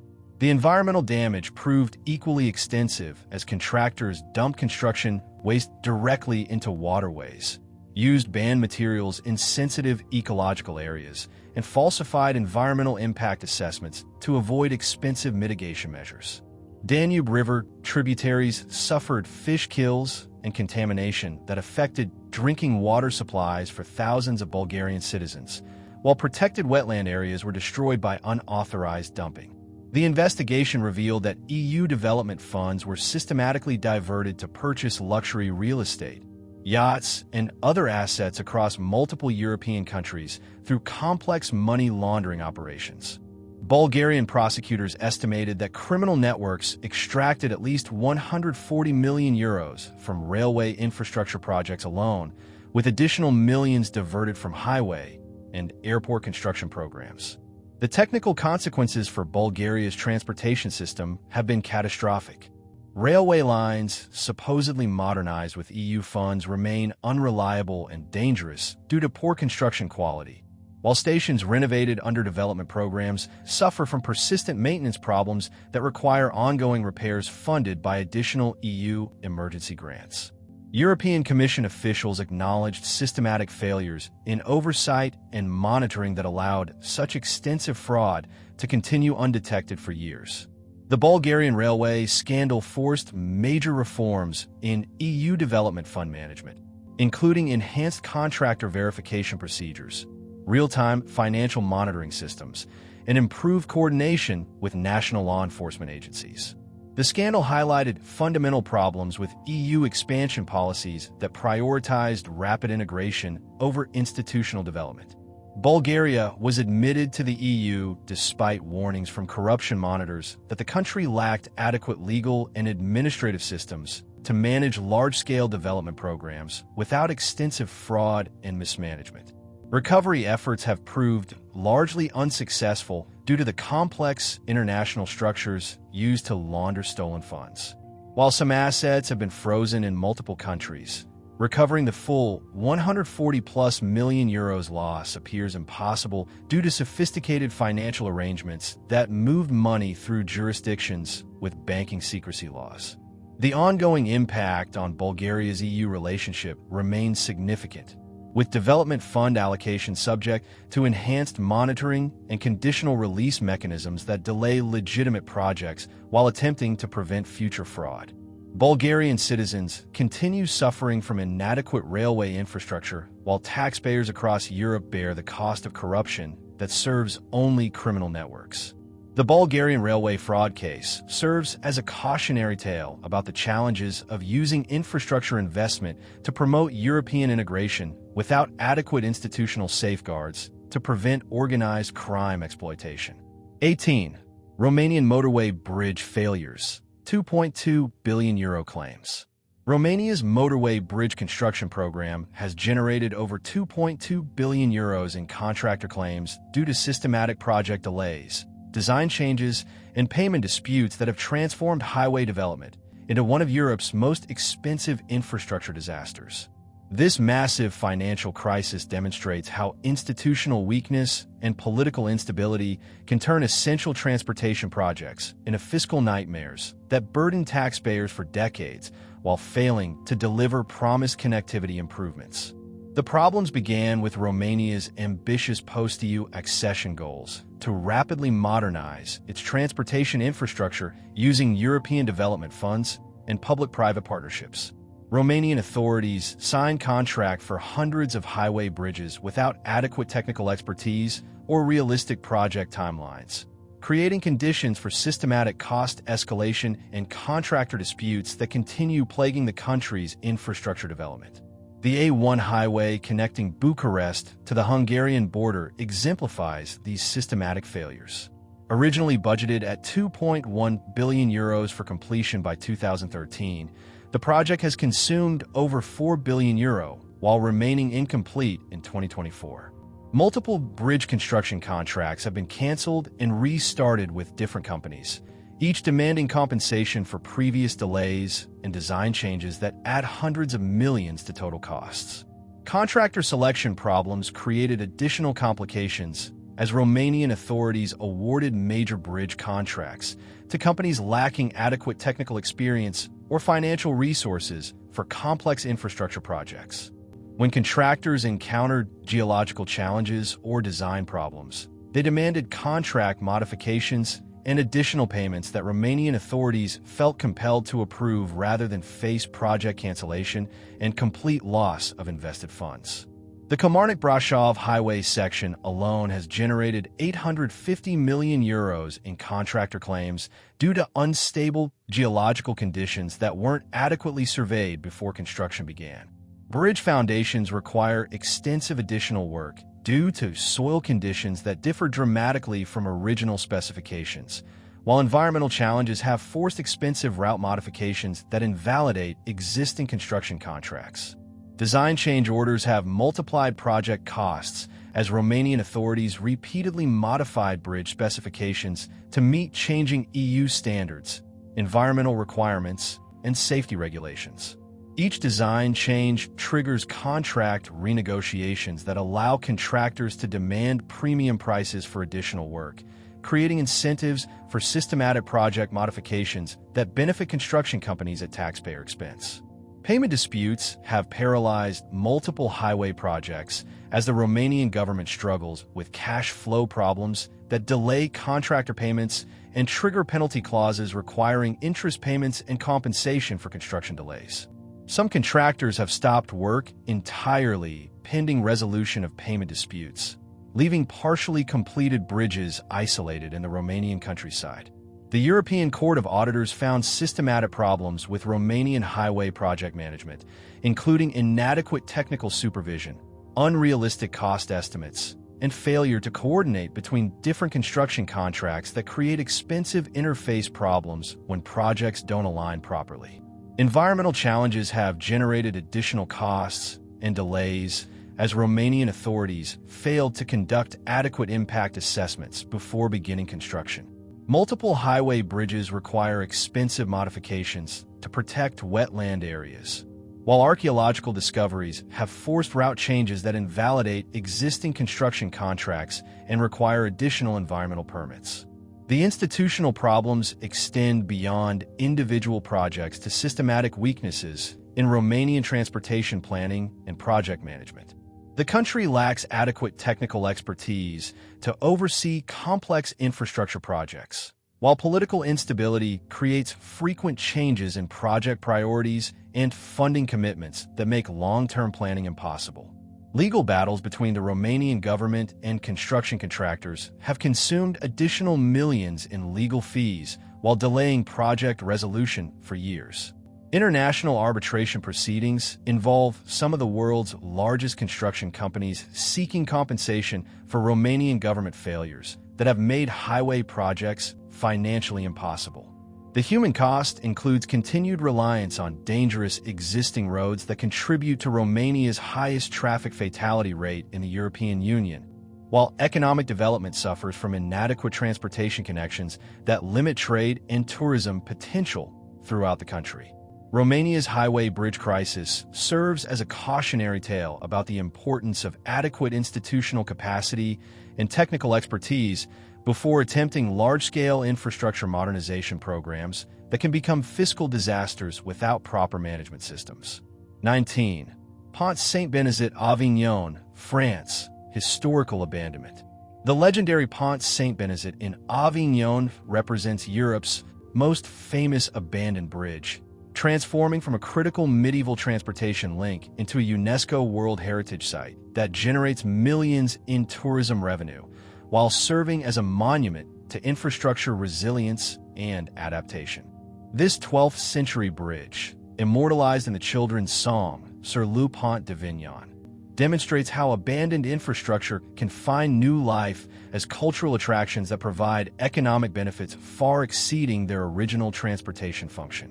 Built between 1177 to 1185 under the direction of Saint Benazet, the original bridge stretched 915 meters across the Rhone River with 22 stone arches that enabled trade and pilgrimage traffic between France and the Holy Roman Empire.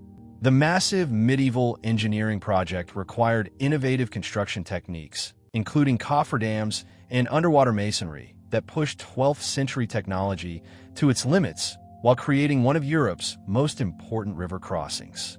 The bridge's gradual abandonment resulted from repeated flood damage that medieval authorities lacked resources to repair adequately. The powerful Rhone River destroyed multiple arches during severe floods in 1603, 1605, and 1628, making the structure increasingly dangerous and expensive to maintain. By 1680, only 4 arches remained standing, effectively ending the bridge's transportation function after 5 centuries of service. However, rather than representing complete failure, the Pont Saint-Benazet's transformation into a cultural attraction demonstrates remarkable adaptive reuse that modern abandoned infrastructure projects could emulate. The surviving arches became a pilgrimage destination and tourist attraction, while the famous folk song ensured the bridge's place in French cultural memory that transcends its transportation origins. UNESCO World Heritage designation in 1995 formalized the bridge's transformation from abandoned infrastructure into protected cultural patrimony that attracts over 350,000 annual visitors and generates substantial tourism revenue for Avignon. The bridge demonstrates how historical significance can provide economic justification for preserving abandoned infrastructure rather than demolishing it. The preservation costs are substantial but economically justified by tourism revenue. French authorities spend approximately 200,000 euros annually on maintenance, security, and visitor facilities, while entry fees and associated tourism spending generate over 2 million euros annually for the local economy. This positive economic impact provides a template for transforming other abandoned European bridges into revenue-generating cultural attractions. The educational value extends beyond tourism to architectural and engineering history, with the bridge serving as an outdoor classroom for medieval construction techniques and hydraulic engineering. French students study the bridge's construction methods and flood damage patterns to understand how medieval societies dealt with infrastructure challenges that remain relevant today. Modern technology has enhanced the bridge's cultural impact through virtual reality reconstructions that allow visitors to experience the complete medieval structure while standing on the surviving arches. These digital tools demonstrate how abandoned infrastructure can be enhanced with contemporary technology to provide richer cultural experiences that justify preservation costs. The broader implications for European infrastructure policy are significant. The Pont Saint-Benazet demonstrates that abandoning transportation infrastructure doesn't necessarily represent complete failure if structures can find alternative uses that provide economic and cultural benefits. This adaptive reuse model offers possibilities for contemporary abandoned bridges across Europe. Environmental benefits include habitat creation, as the abandoned arches provide nesting sites for protected bird species, while the bridge's cultural protection status ensures preservation of surrounding riverbank ecosystems that might otherwise face development pressure. The bridge's success as a cultural attraction has inspired similar adaptive reuse projects across Europe, where abandoned railway bridges, highway structures, and industrial infrastructure are being transformed into parks, museums, and tourist attractions that generate economic benefits while preserving architectural heritage. The Pont Saint-Benazet stands as proof that infrastructure abandonment can become infrastructure renaissance when communities embrace creative adaptive reuse strategies that honor historical significance while generating contemporary economic benefits. 20. Multiple German Soderbruch structures, 200+ million euros total. Germany's scattered landscape of Soderbruch structures, literally meaning just their bridges, represents over 200 million euros in combined infrastructure investment that serves no transportation purpose except as monuments to systematic planning failure across multiple decades and political administrations. These dozens of completed bridges, scattered from Bavaria to North Rhine-Westphalia, demonstrate how German engineering excellence can be rendered completely useless by bureaucratic incompetence and changing political priorities that abandon expensive infrastructure projects mid-construction. The phenomenon began during the aggressive 1970s Autobahn expansion program, when German authorities adopted a construction-first approach that prioritized building bridges before securing land acquisition and environmental permits for connecting highways. This backwards planning logic created dozens of expensive structures that arched gracefully over German valleys and existing roads while connecting absolutely nothing to nothing. The Constance area alone contains 3 significant Soderbruch structures that represent over 20 million euros in wasted investment from different decades of German infrastructure planning. Each bridge meets all technical specifications for carrying substantial traffic loads, but local authorities have never connected them to functional road networks due to environmental challenges, funding disputes, or changed transportation priorities. The maintenance costs for these unused bridges consume millions annually in aggregate expenses that provide zero public benefit, while requiring compliance with German safety standards for bridge inspection, cleaning, and structural maintenance.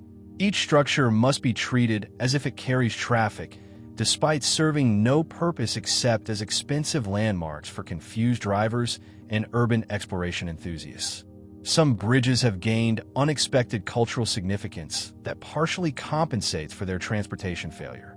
The structure near Fulda became locally famous as a scenic viewpoint before safety concerns forced its closure, while several bridges appear regularly in German photography exhibitions as symbols of bureaucratic absurdity and environmental victory over automotive expansion. The legal complications surrounding unused bridges create additional ongoing costs, as German authorities must maintain insurance coverage, conduct environmental monitoring, and secure structures against unauthorized access or vandalism. These administrative expenses often exceed the original maintenance projections, creating permanent fiscal burdens that last decades beyond the original planning failures. Regional tourism offices have attempted to market some Soderbruch structures as destinations for infrastructure tourism and urban exploration, with mixed success. While these alternative uses generate minimal revenue compared to the original construction costs, they demonstrate creative attempts to salvage some value from expensive planning mistakes. The environmental impact has proved surprisingly positive as nature reclaimed areas around abandoned bridges, creating green corridors that support wildlife populations in increasingly developed German landscapes. Ecologists note that some unused infrastructure now provides valuable habitat connectivity, though this environmental benefit was never intended and doesn't justify the enormous construction costs. German engineering schools now use Soderbruch structures as case studies in project management and political risk assessment, teaching future engineers about the importance of securing complete political commitment and funding before beginning expensive infrastructure projects that could become permanently stranded by changing priorities. The demolition costs for unused bridges often exceed original construction expenses due to environmental permitting requirements, structural complexity, and disposal costs for massive concrete and steel structures. This economic reality traps German taxpayers in perpetual maintenance expenses for infrastructure that serves no public purpose but costs more to remove than to maintain. The psychological impact on German engineering pride has been significant, as the country renowned for technical excellence and efficient planning has created dozens of monuments to planning incompetence that embarrass officials and frustrate taxpayers who see expensive infrastructure serving no purpose. The international implications have made German Soderbrück structures famous worldwide as examples of how excellent engineering cannot compensate for poor planning, with infrastructure textbooks and policy studies citing German bridge failures as cautionary examples for other countries developing major transportation projects. The combined 200+ million euros waste from unused German bridges represents resources that could have funded hundreds of smaller transportation improvements, school construction, or environmental protection projects that would have served genuine public needs rather than creating permanent monuments to planning failure. 21. Nuremberg Airport Railway Bridges, Germany, 45 million euros. The Nuremberg Airport high-speed railway bridges represent one of Germany's most expensive examples of infrastructure built for trains that may never come. With over 45 million euros invested in sophisticated concrete structures designed for 300 km/h service that have sat completely unused for nearly 2 decades, while demonstrating how environmental challenges can render perfectly good engineering completely worthless.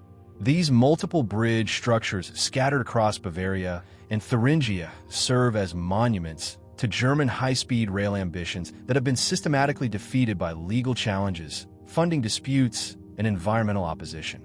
The railway project began with legitimate goals to create a high-speed connection between Bavaria and central Germany that would reduce travel times and boost economic integration between historically separate regions. The planned route required multiple expensive bridges through environmentally sensitive valleys and river crossings that German engineering firms designed to the highest international standards for high-speed rail infrastructure. Construction of the bridges proceeded flawlessly from a technical perspective, with German contractors delivering reinforced concrete structures incorporating sophisticated anti-vibration systems, precision alignment for high-speed trains, and aesthetic integration with surrounding landscapes. Each bridge represents millions in investment that would function perfectly if anyone bothered to lay tracks and install electrical systems. However, the connecting railway infrastructure became trapped in a maze of environmental challenges and legal appeals that have stretched completion timelines far beyond any reasonable expectations. German environmental groups, led by NABU and local citizens' organizations, successfully challenged multiple aspects of the railway route through protected forest areas and wildlife corridors. The Thuringian Forest crossing proved particularly problematic as the railway route required tunneling through protected mountain ecosystems that support endangered bat colonies and rare plant species.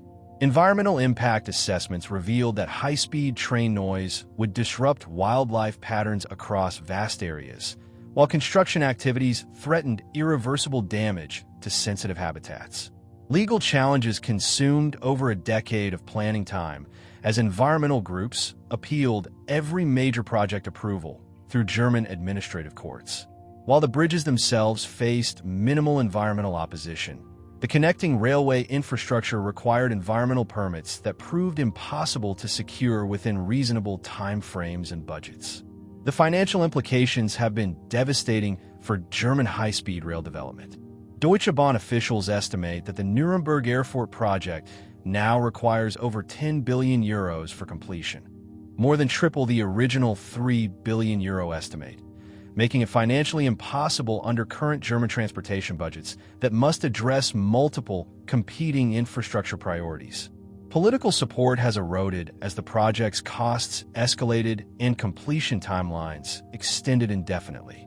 Bavarian and Thuringian state governments initially supported the railway as essential economic infrastructure, but have gradually shifted priorities towards smaller, more achievable transportation improvements that can be completed within political timeframes.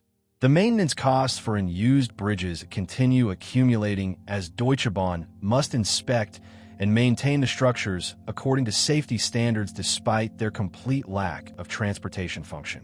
These ongoing expenses, approaching €100,000 annually per bridge, represent permanent fiscal burdens that provide no public benefit, while consuming resources needed for functional railway improvements.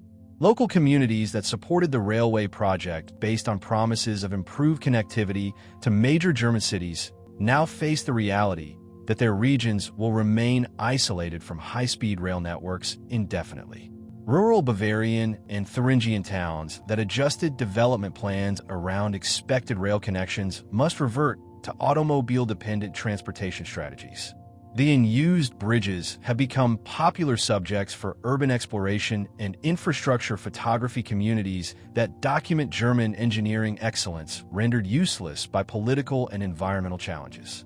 These structures appear regularly in exhibitions and publications about abandoned infrastructure, highlighting the gap between technical capability and project delivery competence.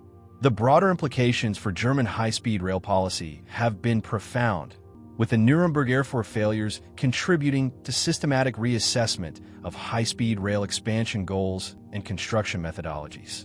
German authorities now prioritize upgrading existing railway lines over building entirely new high-speed infrastructure that faces inevitable environmental opposition.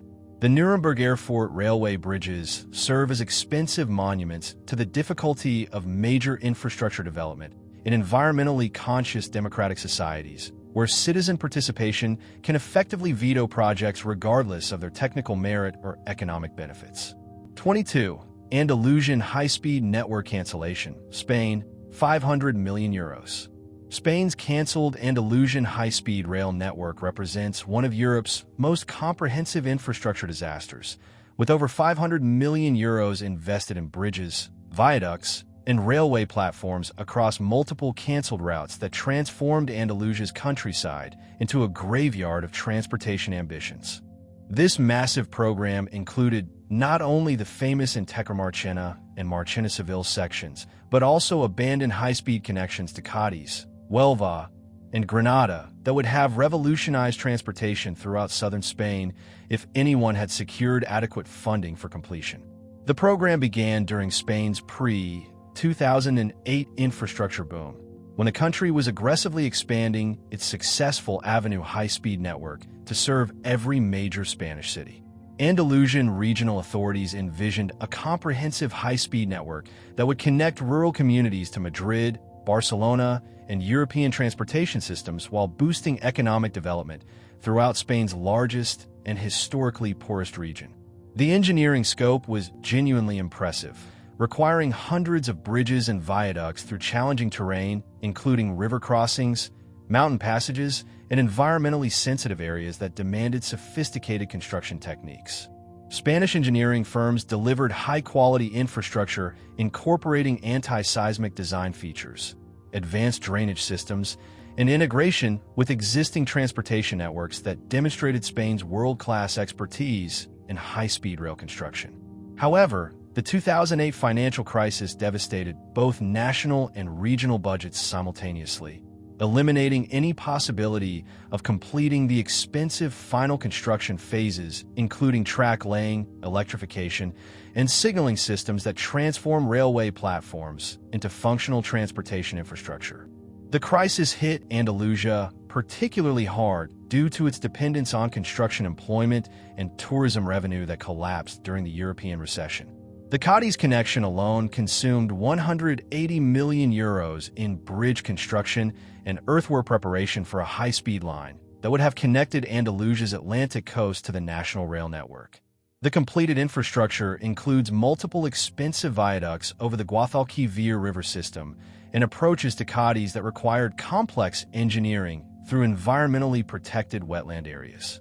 The Granada high-speed connection represents another €150 million in abandoned infrastructure, including sophisticated mountain railway engineering through the Sierra Nevada foothills that required expensive tunnel and bridge work to maintain high-speed rail geometry through challenging topography. The completed sections demonstrate impressive technical achievement that serves absolutely no transportation purpose.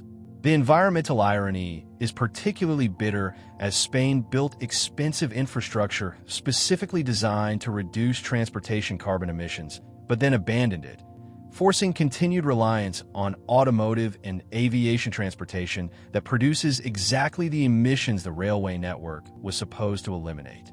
The concrete and steel embedded in used bridges represents substantial embodied carbon with no environmental benefits.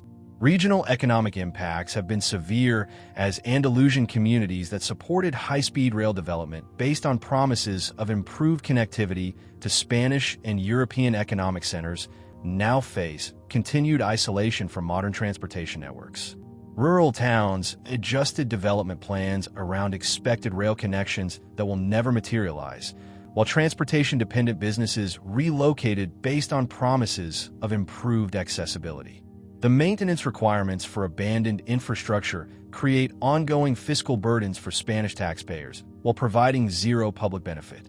While the bridges require minimal upkeep compared to active railways, preventing deterioration and vandalism consumes resources that could fund genuine transportation improvements or social infrastructure serving Andalusian communities. Spanish transportation officials have studied various salvage options, including freight railways, tourist excursion lines, and conversion to highway infrastructure, but all alternatives require additional hundreds of millions in investment that Spanish authorities cannot justify given the existing waste of public funds and competing infrastructure priorities. The international implications have damaged Spain's reputation for infrastructure competence, with the Andalusian disasters cited in academic studies and policy analyses as examples of how fiscal crises can render expensive infrastructure investment completely worthless when projects lack adequate funding commitments for completion. Urban exploration communities have adopted the abandoned Andalusian infrastructure as prime destinations for photography and documentation of Spanish infrastructure failure, with international visitors traveling specifically to document these monuments to political ambition and fiscal reality that scattered across southern Spain's countryside.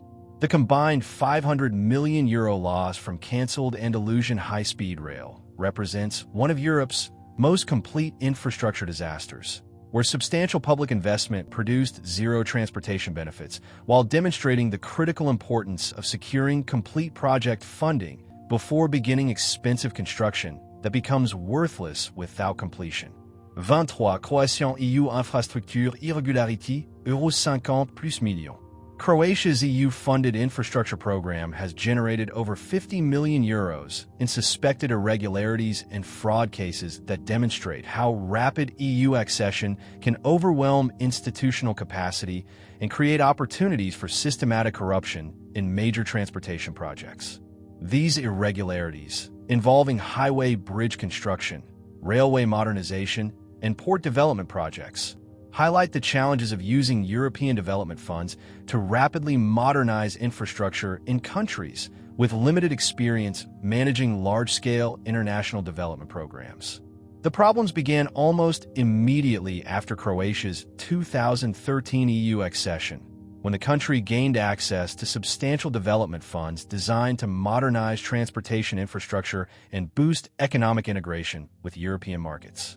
Croatian authorities lacked adequate institutional capacity to manage the sudden influx of development opportunities, creating conditions for systematic oversight failures and contractor fraud that continue affecting infrastructure projects throughout the country. Highway bridge construction projects have been particularly susceptible to irregularities, with multiple cases of contractors inflating costs, using substandard materials, and failing to meet technical specifications while receiving full payment from EU development funds. The A1 highway extension bridges toward Bosnia-Herzegovina generated €15 million in suspected irregularities involving phantom companies that existed primarily to extract EU funds without delivering promised work. Railway infrastructure modernization programs have faced similar problems, with Croatian Rail reporting systematic overbilling and incomplete work from contractors who secured major EU-funded projects through bid manipulation and political connections. Bridge renovations and electrical system upgrades have been delivered using counterfeit components and unqualified labor that failed safety inspections, requiring expensive remedial work funded by additional EU emergency grants. The institutional problems extend to inadequate technical supervision and project management capacity within Croatian government agencies responsible for overseeing EU-funded infrastructure development. Croatian officials often lack the specialized knowledge required to evaluate complex engineering proposals or verify contractor performance, making fraud detection extremely difficult until problems become obvious through infrastructure failures. Environmental compliance issues have generated additional irregularities as Croatian contractors systematically ignore environmental protection requirements to reduce costs and accelerate construction timelines. EU-funded bridge projects have caused unauthorized damage to protected river systems and wildlife habitats, while environmental impact assessments have been falsified to avoid expensive mitigation measures required under EU environmental regulations. The European Commission's Anti-Fraud Office, OLAF, has opened multiple investigations into Croatian infrastructure irregularities, but recovery of misspent funds has proved difficult due to the complex contractor networks and political connections that enable systematic fraud. Croatian prosecutors have struggled to build criminal cases that meet EU legal standards, while language barriers and jurisdictional issues complicate international cooperation efforts. The human cost includes continued reliance on inadequate transportation infrastructure despite substantial EU investment that should have delivered significant improvements. Croatian citizens continue facing dangerous road conditions and unreliable rail service, while taxpayers across Europe bear the cost of funding that fails to achieve intended development objectives. Political implications have strained Croatia's relationship with EU institutions, with development fund allocation subject to enhanced monitoring mechanisms that delay legitimate projects while attempting to prevent future irregularities. Croatian infrastructure development has slowed significantly as EU oversight requirements make project approval and implementation far more complex and time-consuming. The technical consequences for Croatian infrastructure quality have been severe, with EU-funded projects often requiring extensive remedial work to meet basic safety standards due to poor initial construction. Bridge structures have shown premature deterioration, while electrical systems suffer persistent reliability problems that indicate systematic quality control failures during construction.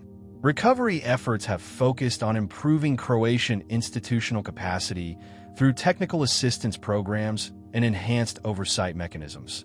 But building adequate project management capability requires years of institutional development that cannot address current project failures or recover already wasted funds. The Croatian infrastructure irregularities serve as a cautionary tale about the importance of adequate institutional preparation before providing access to large-scale EU development funding, demonstrating how well-intentioned investment can become systematic fraud when recipient countries lack adequate oversight capacity.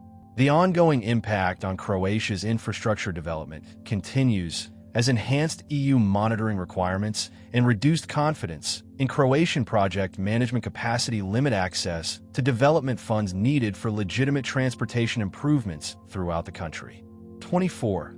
Polish railway bridge modernization failures, €75 million. Poland's railway bridge modernization program has consumed over €75 million in EU development funds while delivering substandard infrastructure that often fails basic safety requirements, demonstrating how rapid post-communist infrastructure development can create systematic quality control problems that endanger public safety while wasting enormous resources. These failures, affecting dozens of bridge renovation projects across Poland, highlight the gap between EU funding availability and institutional capacity to manage complex infrastructure improvements effectively. The modernization program began with legitimate goals to upgrade Poland's extensive but deteriorating railway network inherited from the communist era, using EU cohesion funds to replace unsafe bridges and improve connections to European transportation networks. Polish authorities identified hundreds of railway bridges requiring urgent renovation or replacement due to age, structural deterioration, and inability to handle modern train loads and speeds. However, The contractor selection and oversight processes proved inadequate for managing the technical complexity and quality requirements essential for railway bridge construction. Polish companies lacking adequate experience with modern railway engineering secured major contracts through competitive bidding processes that emphasize cost over technical capability, creating conditions for systematic construction failures. The quality control problems became apparent through spectacular infrastructure failures, including the collapse of a newly renovated railway bridge near Wrocław in 2019 that fortunately occurred during testing rather than revenue service. Investigations revealed that contractors had used substandard concrete, installed inadequate reinforcement, and failed to meet basic engineering specifications while receiving full payment for supposedly completed work. Electrical system installations have proved particularly problematic, with signal and communication equipment failing repeatedly due to counterfeit components, inadequate weatherproofing, and installation by unqualified technicians. Multiple railway lines have experienced service disruptions and safety incidents directly attributable to defective electrical work that should have been prevented through adequate quality control and technical supervision. The environmental compliance problems have generated additional costs and legal complications as contractors systematically ignored protection requirements for rivers, wetlands, and protected species habitats affected by bridge construction. EU environmental monitors discovered extensive, unauthorized damage that requires expensive remediation funded by additional development grants, effectively doubling the cost of multiple projects. Polish railway officials acknowledged systematic oversight failures that allowed contractors to deliver substandard work while avoiding accountability for construction defects. The company's technical supervision capacity proved inadequate for managing simultaneous bridge projects across multiple regions, while political pressure to spend EU funds quickly created incentives to approve questionable work rather than demand proper completion. The financial implications have been severe as Poland faces potential EU fund recovery proceedings for projects that fail to meet development program objectives. European Commission auditors have identified systematic problems with Polish railway infrastructure management that could result in financial penalties and reduced access to future development funding. The safety implications for Polish railway operations are ongoing, with multiple lines subject to speed restrictions and service limitations due to bridge structural problems that create genuine risks of catastrophic failure. Polish transportation authorities must balance public safety concerns against economic pressure to maintain railway service while conducting expensive emergency repairs. The technical challenges of remedial work often exceed original construction costs, as contractors must remove substandard work before installing proper infrastructure. Bridge renovation projects that should have cost 2 to 3 million euros are requiring 5 to 6 million euros for complete reconstruction to meet basic safety and performance standards. Legal battles between Polish railway and construction contractors have consumed additional millions in litigation costs while delaying resolution of infrastructure problems that affect railway service reliability. International arbitration proceedings involve major European construction companies seeking compensation for contract disputes that arose from systematic quality control failures. The broader implications for Polish infrastructure development include enhanced EU oversight requirements that significantly increase project complexity and approval timelines while attempting to prevent future quality control failures. Polish authorities must now demonstrate adequate technical supervision capacity before receiving approval for major infrastructure projects. The human cost includes continued reliance on unreliable railway service that fails to provide the connectivity improvements promised through EU development investment, while safety concerns limit the economic benefits that modern railway infrastructure should provide for Polish transportation and economic development. 25. Hungarian infrastructure underinvestment crisis, multiple projects.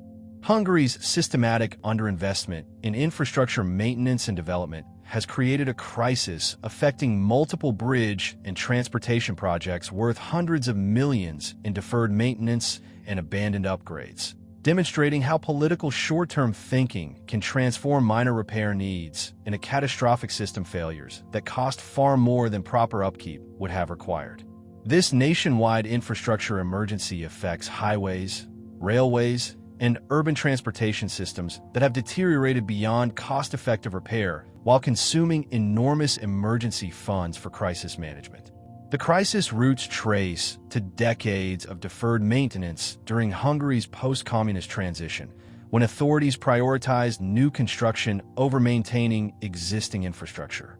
This policy created a ticking time bomb of deteriorating bridges, railway lines, and highway systems that have reached crisis conditions simultaneously, overwhelming Hungary's financial capacity to address systematic problems.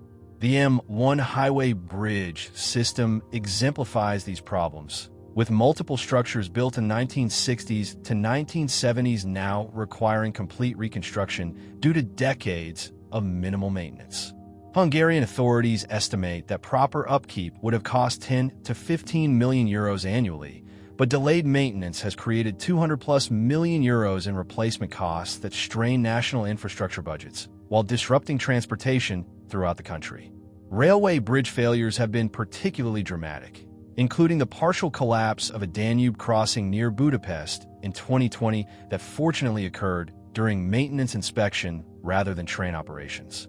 Investigation revealed systematic structural deterioration that could have been prevented through routine maintenance, costing thousands annually, but instead required 50 million euro emergency reconstruction. The European Union has provided substantial cohesion funds for Hungarian infrastructure development, but these resources have often been misallocated toward politically visible new construction rather than essential maintenance of existing systems. EU auditors found that Hungary systematically underestimated maintenance requirements while overestimating the benefits of new infrastructure that serves limited transportation needs. Political factors have compounded the crisis as Hungarian authorities prefer ribbon-cutting ceremonies for new projects over maintaining existing infrastructure that provides no publicity benefits. This political bias toward visible construction over invisible maintenance has created systematic neglect that transforms affordable upkeep into expensive emergency reconstruction. The technical challenges of addressing decades of deferred maintenance often exceed original construction costs, as engineers must completely rebuild infrastructure that has deteriorated beyond repair. Highway bridges that could have been maintained for 500,000 euros annually now require 20 to 30 million euros replacement, while railway systems need complete reconstruction rather than routine upgrades. Economic implications include massive transportation disruptions that affect Hungary's position as a Central European logistics hub, with deteriorating infrastructure limiting cargo capacity and increasing transportation costs throughout the region. International shipping companies have diverted routes around Hungarian transportation bottlenecks, reducing economic activity and customs revenues. The environmental consequences have been severe as aging infrastructure requires more frequent emergency repairs that disrupt rivers, wetlands, and protected areas with greater environmental impact than planned maintenance would have created. Emergency bridge reconstructions often cannot accommodate full environmental protection measures due to urgent safety requirements. Emergency funding mechanisms have proved inadequate for addressing the scale of Hungary's infrastructure crisis, with annual emergency appropriations consuming resources needed for routine maintenance of infrastructure that hasn't yet reached crisis conditions. This creates a vicious cycle where emergency spending prevents preventive maintenance that would reduce future emergency requirements. International lending institutions have provided emergency infrastructure funding, but loan conditions require structural reforms in Hungarian infrastructure management that political authorities have been reluctant to implement. The World Bank and European Investment Bank have demanded enhanced maintenance planning and political commitment to long-term infrastructure sustainability. The human cost includes regular transportation disruptions that affect hundreds of thousands of Hungarian citizens, while safety concerns limit economic activity and reduce quality of life throughout the country. Bridge closures and railway service limitations force reliance on less efficient transportation alternatives that increase costs and environmental impacts. The broader implications for European infrastructure policy include recognition that EU development funds must prioritize maintenance and sustainability over new construction, with enhanced monitoring to ensure that cohesion fund investments don't simply create new infrastructure that will face similar maintenance crises in future decades. 26. Czech Republic rail bridge corruption cases, 30+ million euros. The Czech Republic's railway bridge construction program has been plagued by over 30 million euros in corruption cases and contract irregularities that demonstrate how systematic bid manipulation and political connections can transform legitimate infrastructure investment into criminal enterprises that harm both taxpayers and transportation system development. These cases, involving major bridge projects across multiple Czech regions, highlight institutional weaknesses that allow organized corruption to flourish in EU-funded infrastructure programs despite extensive oversight mechanisms designed to prevent fraud. The corruption network operated through sophisticated bid manipulation schemes that eliminated legitimate competition for railway bridge contracts, while ensuring that politically connected companies secured major projects regardless of their technical capabilities or cost proposals. Czech police investigations revealed systematic coordination between contractors, government officials, and railway managers that guaranteed specific companies would win contracts while excluding qualified competitors. The most significant case involved the renovation of railway bridges along the Prague-Brno corridor, where contractors inflated costs by 200 to 300% above market rates, while delivering substandard work that failed safety inspections immediately after completion. Czech railway officials received substantial bribes to approve defective construction and authorize payments for incomplete work, creating safety hazards that endangered passenger service throughout the country. Technical investigations revealed that contractors systematically used counterfeit materials and unqualified labor to maximize profits from inflated contracts, with railway bridges showing structural problems within months of supposedly completed renovation work. Concrete quality testing revealed substandard materials that failed basic strength requirements, while steel reinforcement installations didn't meet engineering specifications that ensure structural integrity. The environmental compliance violations proved equally extensive as contractors ignored protection requirements for rivers and wetlands affected by bridge construction, using cheaper but environmentally damaging construction methods that violated EU environmental regulations. Czech environmental authorities were reportedly bribed to overlook violations that should have triggered construction stops and expensive remediation requirements. The investigation revealed complex money laundering operations that moved corrupt proceeds through multiple shell companies and offshore accounts, making recovery of stolen public funds extremely difficult despite successful criminal prosecutions. Czech prosecutors estimated that criminal networks extracted over 30 million euros from railway infrastructure projects while delivering work worth perhaps half the contracted amounts. The human cost extends beyond financial waste to genuine safety risks for Czech railway passengers and freight operations that depend on structurally sound bridges for safe transportation. Multiple railway lines remain subject to speed restrictions and service limitations due to bridge structural problems that create real possibilities of catastrophic failure. Czech Railway has been forced to conduct expensive emergency repairs and complete reconstruction of bridges that were supposedly renovated under the corrupt contracts, effectively requiring taxpayers to pay twice for the same infrastructure improvements. The total cost of remedial work approaches 50 million euros, making this one of the most expensive infrastructure corruption scandals in Czech history. The political implications have been severe, with multiple government officials and railway executives facing criminal prosecution for their roles in enabling systematic corruption. The scandal contributed to broader public distrust of Czech infrastructure development and EU fund management that affects legitimate projects requiring public support. European Commission officials have imposed enhanced monitoring requirements on Czech infrastructure projects, significantly increasing administrative complexity and approval timelines while attempting to prevent future corruption. These oversight mechanisms delay legitimate projects and increase costs for honest contractors who must comply with extensive documentation and verification requirements. The institutional reforms required to prevent future corruption include complete restructuring of Czech Railways' procurement processes, enhanced technical supervision of construction projects, and improved coordination with law enforcement agencies to detect fraud before projects are completed and funds are dispersed. Recovery efforts have proved largely unsuccessful due to the sophisticated international structures used to launder corrupt proceeds, while the criminal conviction process has been complicated by the technical complexity of railway engineering evidence and jurisdictional issues affecting international financial transactions. The Czech Railway bridge corruption cases serve as a cautionary tale about the persistent vulnerability of infrastructure projects to organized crime, demonstrating how criminal networks can exploit technical complexity and regulatory gaps to systematically defraud public infrastructure programs despite extensive oversight mechanisms designed to ensure transparency and accountability. 27. Slovak EU fund misuse infrastructure, 25+ million euros.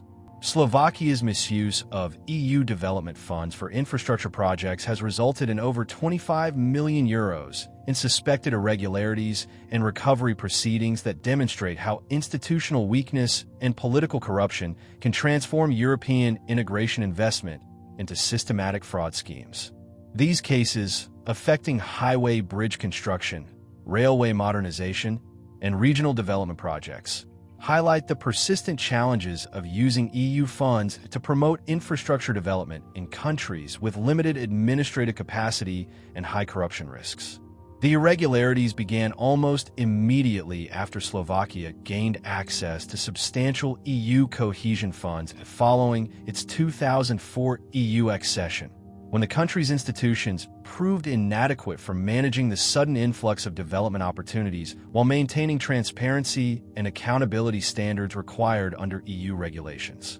Slovak authorities systematically failed to implement adequate oversight mechanisms, creating conditions for widespread fraud and mismanagement. Highway infrastructure projects have been particularly susceptible to irregularities, with the D1 highway extension involving multiple cases of contractors inflating costs, using phantom subcontractors, and delivering incomplete work while receiving full payment from EU development funds. Bridge construction projects included systematic overbilling for materials and labor that investigators estimate at 150 to 200% above market rates. The technical consequences for Slovak infrastructure quality have been severe, with EU-funded projects often requiring extensive remedial work to meet basic safety standards due to poor initial construction quality.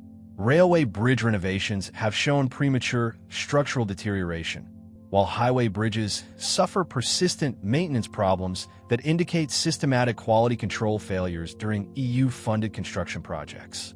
Regional development programs have faced similar problems, with rural infrastructure projects generating substantial irregularities involving local government officials and politically connected contractors who secured EU-funded projects through manipulated bidding processes. Bridge construction in rural areas often involves phantom companies that exist primarily to extract EU funds without delivering promised infrastructure improvements. The European Commission's recovery proceedings against Slovakia have been complicated by the complex contractor networks and political relationships that enabled systematic fraud, making it difficult to identify responsible parties and recover misspent funds. OLAF investigations have revealed sophisticated money laundering operations that move corrupt proceeds through multiple jurisdictions with banking secrecy protections. Slovak prosecutors have struggled to build successful criminal cases due to the technical complexity of infrastructure fraud and limited experience with international corruption cases involving EU funds. Language barriers and jurisdictional issues have complicated cooperation with other European law enforcement agencies investigating related fraud schemes affecting multiple countries. The political implications have strained Slovakia's relationship with EU institutions, with development fund allocation subject to enhanced monitoring mechanisms that significantly delay legitimate projects while attempting to prevent future irregularities. Slovak infrastructure development has slowed considerably as EU oversight requirements make project approval and implementation far more complex and time-consuming. Environmental compliance violations have generated additional irregularities as Slovak contractors systematically ignore protection requirements to reduce costs and accelerate construction timelines. EU-funded infrastructure projects have caused unauthorized damage to protected river systems and wildlife habitats, while environmental impact assessments have been falsified to avoid expensive mitigation measures. The institutional problems extend to inadequate technical supervision within Slovak government agencies responsible for overseeing EU-funded infrastructure development. Slovak officials often lack the specialized knowledge required to evaluate complex engineering proposals or verify contractor performance, making fraud detection extremely difficult until infrastructure failures make problems obvious. The human cost includes continued reliance on inadequate transportation infrastructure despite substantial EU investment that should have delivered significant connectivity improvements. Slovak citizens continue facing dangerous road conditions and unreliable rail service, while European taxpayers bear the cost of funding that fails to achieve intended development objectives. Recovery efforts have focused on improving Slovak institutional capacity through technical assistance programs and enhanced oversight mechanisms. But building adequate project management capability requires years of institutional development that cannot address current project failures or recover already wasted EU funds. The broader implications for EU development policy include recognition that rapid fund disbursement to countries with weak institutions creates systematic opportunities for fraud that undermine European integration objectives while wasting taxpayer resources that could fund legitimate development projects in countries with adequate administrative capacity. The Slovak EU fund misuse cases serve as a cautionary example of how well-intentioned European development investment can become systematic corruption when recipient countries lack adequate institutional frameworks to ensure transparency and accountability in major infrastructure programs. 28. Portuguese bridge construction delays, 150+ million euros overruns. Portugal's systematic bridge construction delays have generated over 150 million euros in cost overruns across multiple highway and railway projects, demonstrating how institutional inefficiency and bureaucratic paralysis can transform straightforward infrastructure improvements into fiscal disasters that consume enormous resources while failing to deliver promised transportation benefits on any reasonable timeline. These delays, affecting projects from the Algarve to northern Portugal, highlight fundamental problems with Portuguese infrastructure management that persist despite EU development fund availability and technical assistance programs. The third Tagus Crossing project exemplifies these systematic problems, with an original 2018 completion date delayed to 2028 while costs escalated from 800 million euros to over 1.2 billion euro due to environmental challenges, design changes, and contractor disputes that have paralyzed progress for over a decade. The massive bridge connecting Lisbon to the southern bank would transform regional transportation, but has become a symbol of Portuguese planning incompetence.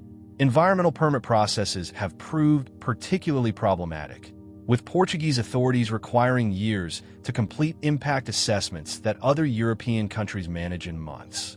The third Tagus Crossing environmental review consumed over 5 years, while generating thousands of pages of documentation addressing every conceivable ecological impact, creating analysis paralysis that serves no practical environmental protection purpose. Design modification requirements have multiplied project costs as Portuguese authorities repeatedly change specifications to accommodate new regulations, political priorities, and stakeholder demands that weren't considered during initial planning phases. Each modification triggers contract renegotiations that allow contractors to demand premium prices for additional work, creating incentives for systematic project changes.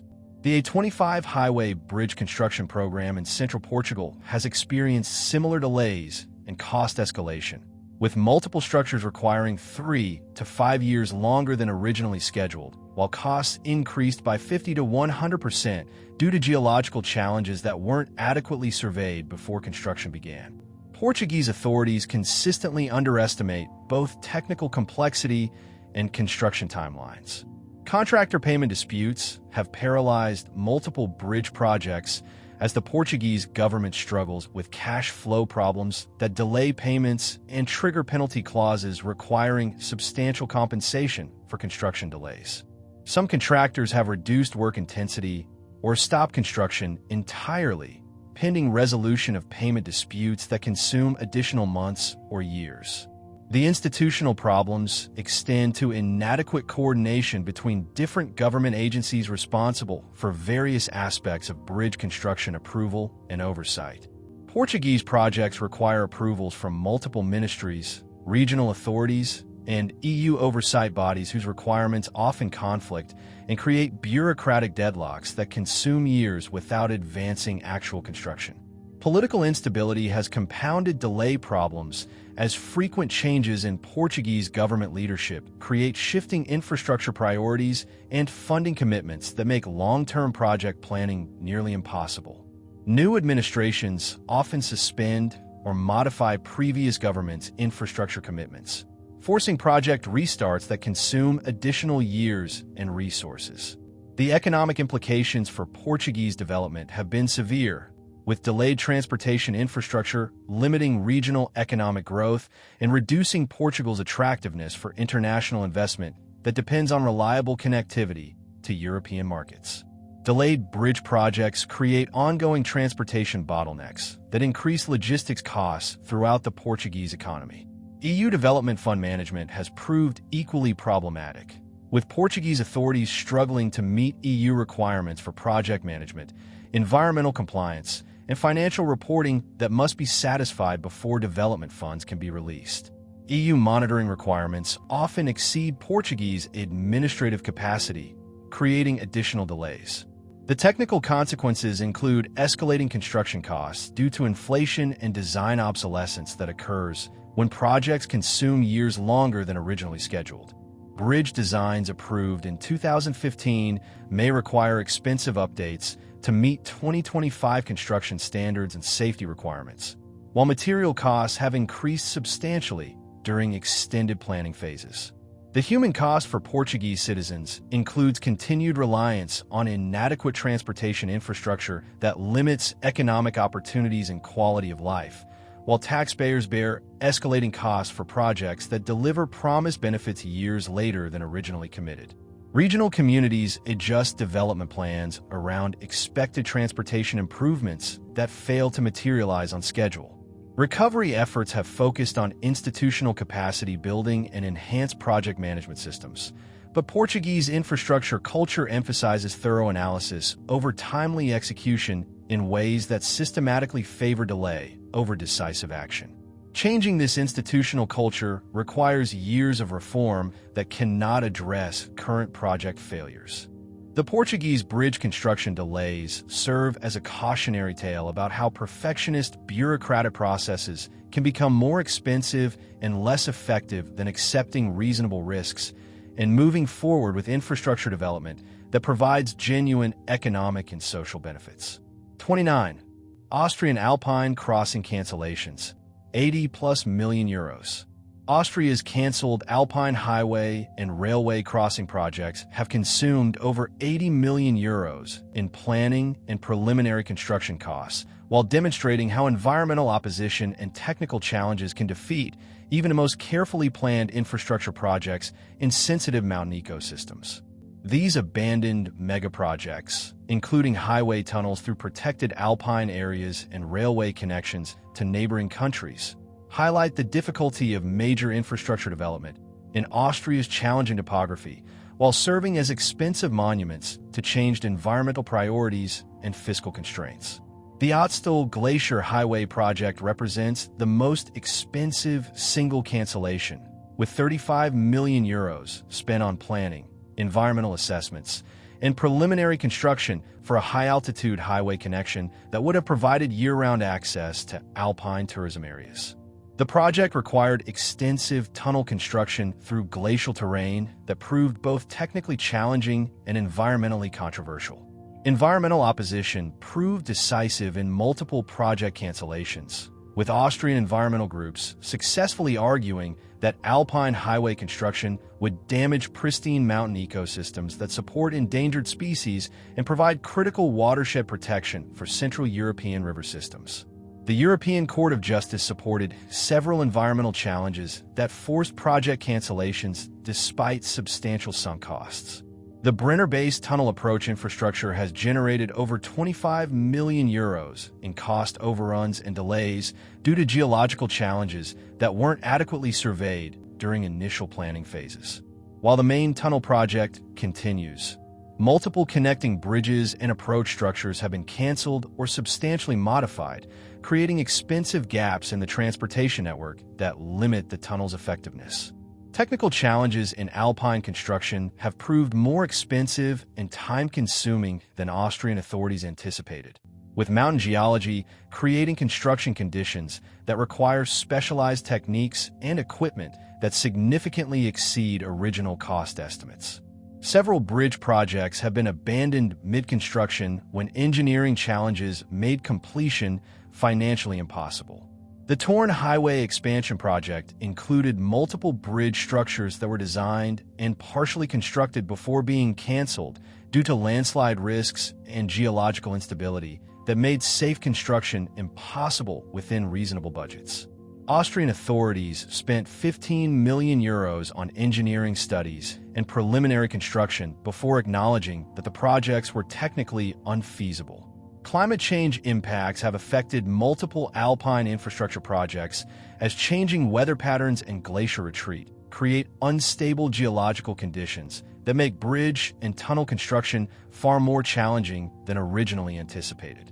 Several projects designed based on historical climate data have been canceled because current environmental conditions make construction too dangerous or expensive. EU environmental regulations have created additional challenges for Austrian alpine infrastructure development, with impact assessment requirements that often consume years of planning time, while generating extensive documentation that serves limited practical environmental protection purposes. The regulatory compliance costs often exceed the environmental benefits of proposed mitigation measures.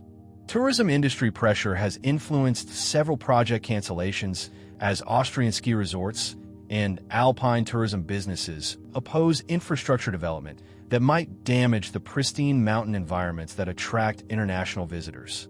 The economic value of untouched alpine landscapes often exceeds the transportation benefits of proposed highway and railway projects. Local community opposition has proved particularly effective in alpine areas where small populations can organize effective resistance to infrastructure projects that would disrupt traditional mountain communities and agricultural practices.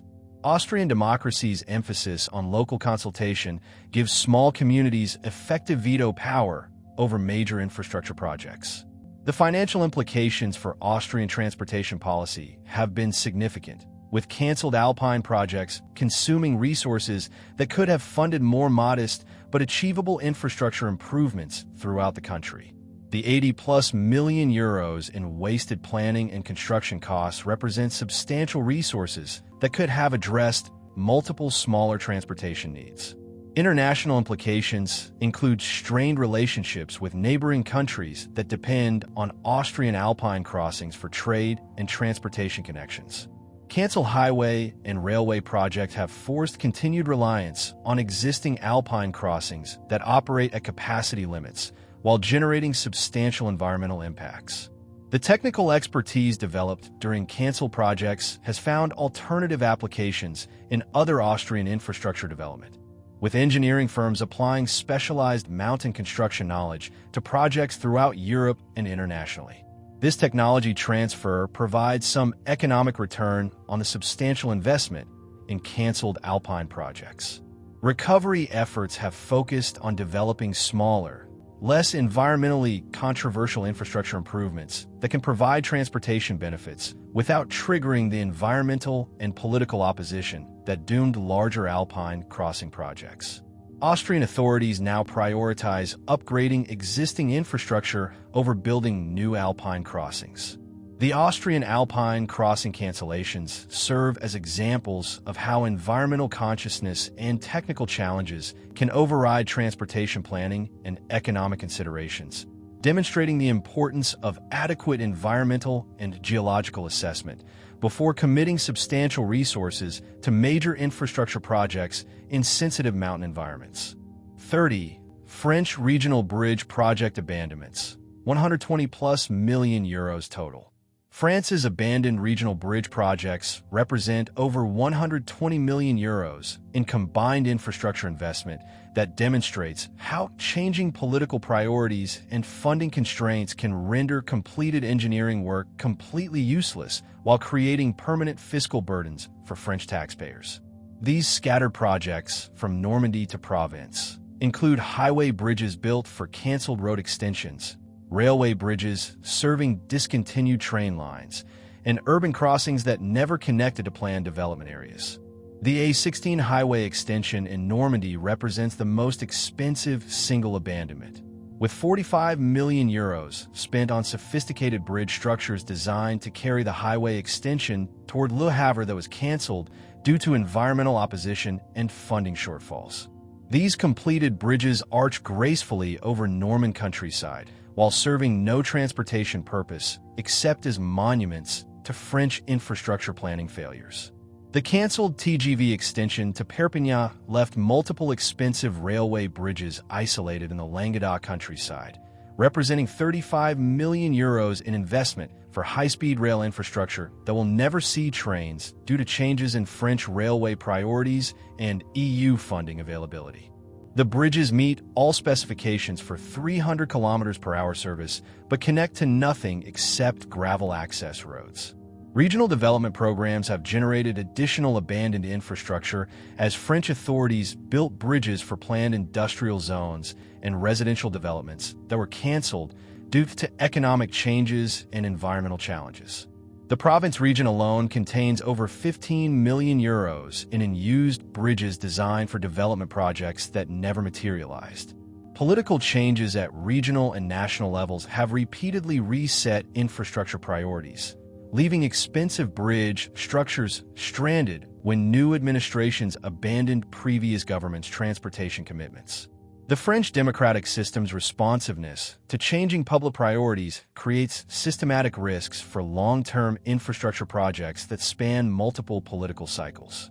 Environmental challenges have forced several bridge project cancellations after substantial preliminary construction, with French courts supporting environmental group challenges that halted projects despite significant sunk costs. The Loire Valley contains multiple incomplete bridge structures that were abandoned to protect UNESCO World Heritage landscapes and protected river ecosystems. The maintenance costs for abandoned bridges consume millions annually in aggregate expenses across French regions, while providing zero public benefit. French authorities must maintain these structures according to safety standards despite their complete lack of transportation function, creating permanent fiscal burdens that continue for decades after original planning failures. Urban planning failures have created additional abandoned bridge infrastructure as French cities built transportation connections for development projects that failed to attract private investment or were canceled due to changed market conditions. Several metropolitan areas contain expensive bridge structures that serve no purpose because the urban developments they were designed to serve never materialized. The technical quality of abandoned French bridge infrastructure is generally excellent, with structures that could provide valuable transportation improvements if connected to functional road or rail networks. This creates the absurd situation where France possesses high-quality and used infrastructure while facing genuine transportation bottlenecks that could be resolved with proper planning continuity. Legal challenges have complicated efforts to repurpose abandoned bridges for alternative uses, with French administrative law requiring extensive approval processes for changing infrastructure designation or demolition that often cost more than continued maintenance. This regulatory complexity traps French authorities in perpetual expenses for infrastructure serving no public purpose. Tourism potential has provided limited economic return for some abandoned bridges, with infrastructure photography enthusiasts and urban exploration communities creating modest visitor interest that generates minimal revenue compared to original construction costs. Several abandoned bridges appear in French tourism materials as examples of architectural curiosities, but this cultural value provides negligible economic justification. Regional economic impacts include opportunity costs where abandoned bridge resources could have funded smaller but achievable transportation improvements that would serve genuine public needs throughout French regions. The 120+ million euros total waste represents resources that could have addressed multiple transportation bottlenecks affecting French economic development. Recovery efforts have focused on enhanced project planning and political commitment mechanisms designed to prevent future abandonments. But French political culture continues emphasizing democratic responsiveness over infrastructure continuity in ways that create systematic risks for long-term projects requiring sustained political support. The environmental ironies include bridges built specifically to reduce transportation environmental impacts through improved traffic flow and modal shift opportunities that instead create permanent landscape impacts with no environmental benefits. Several abandoned bridges cross sensitive river ecosystems where environmental damage occurred during construction, but no offsetting transportation benefits ever materialized. International implications include strained cooperation with neighboring countries on cross-border infrastructure projects, where French reliability is questioned due to systematic project abandonment patterns that affect regional transportation planning throughout Western Europe. The French regional bridge abandonments serve as cautionary examples of how democratic political systems can create systematic risks for infrastructure continuity, demonstrating the importance of political mechanisms that can maintain long-term infrastructure commitments despite changing electoral priorities and economic conditions that affect project viability over multi-year construction timelines.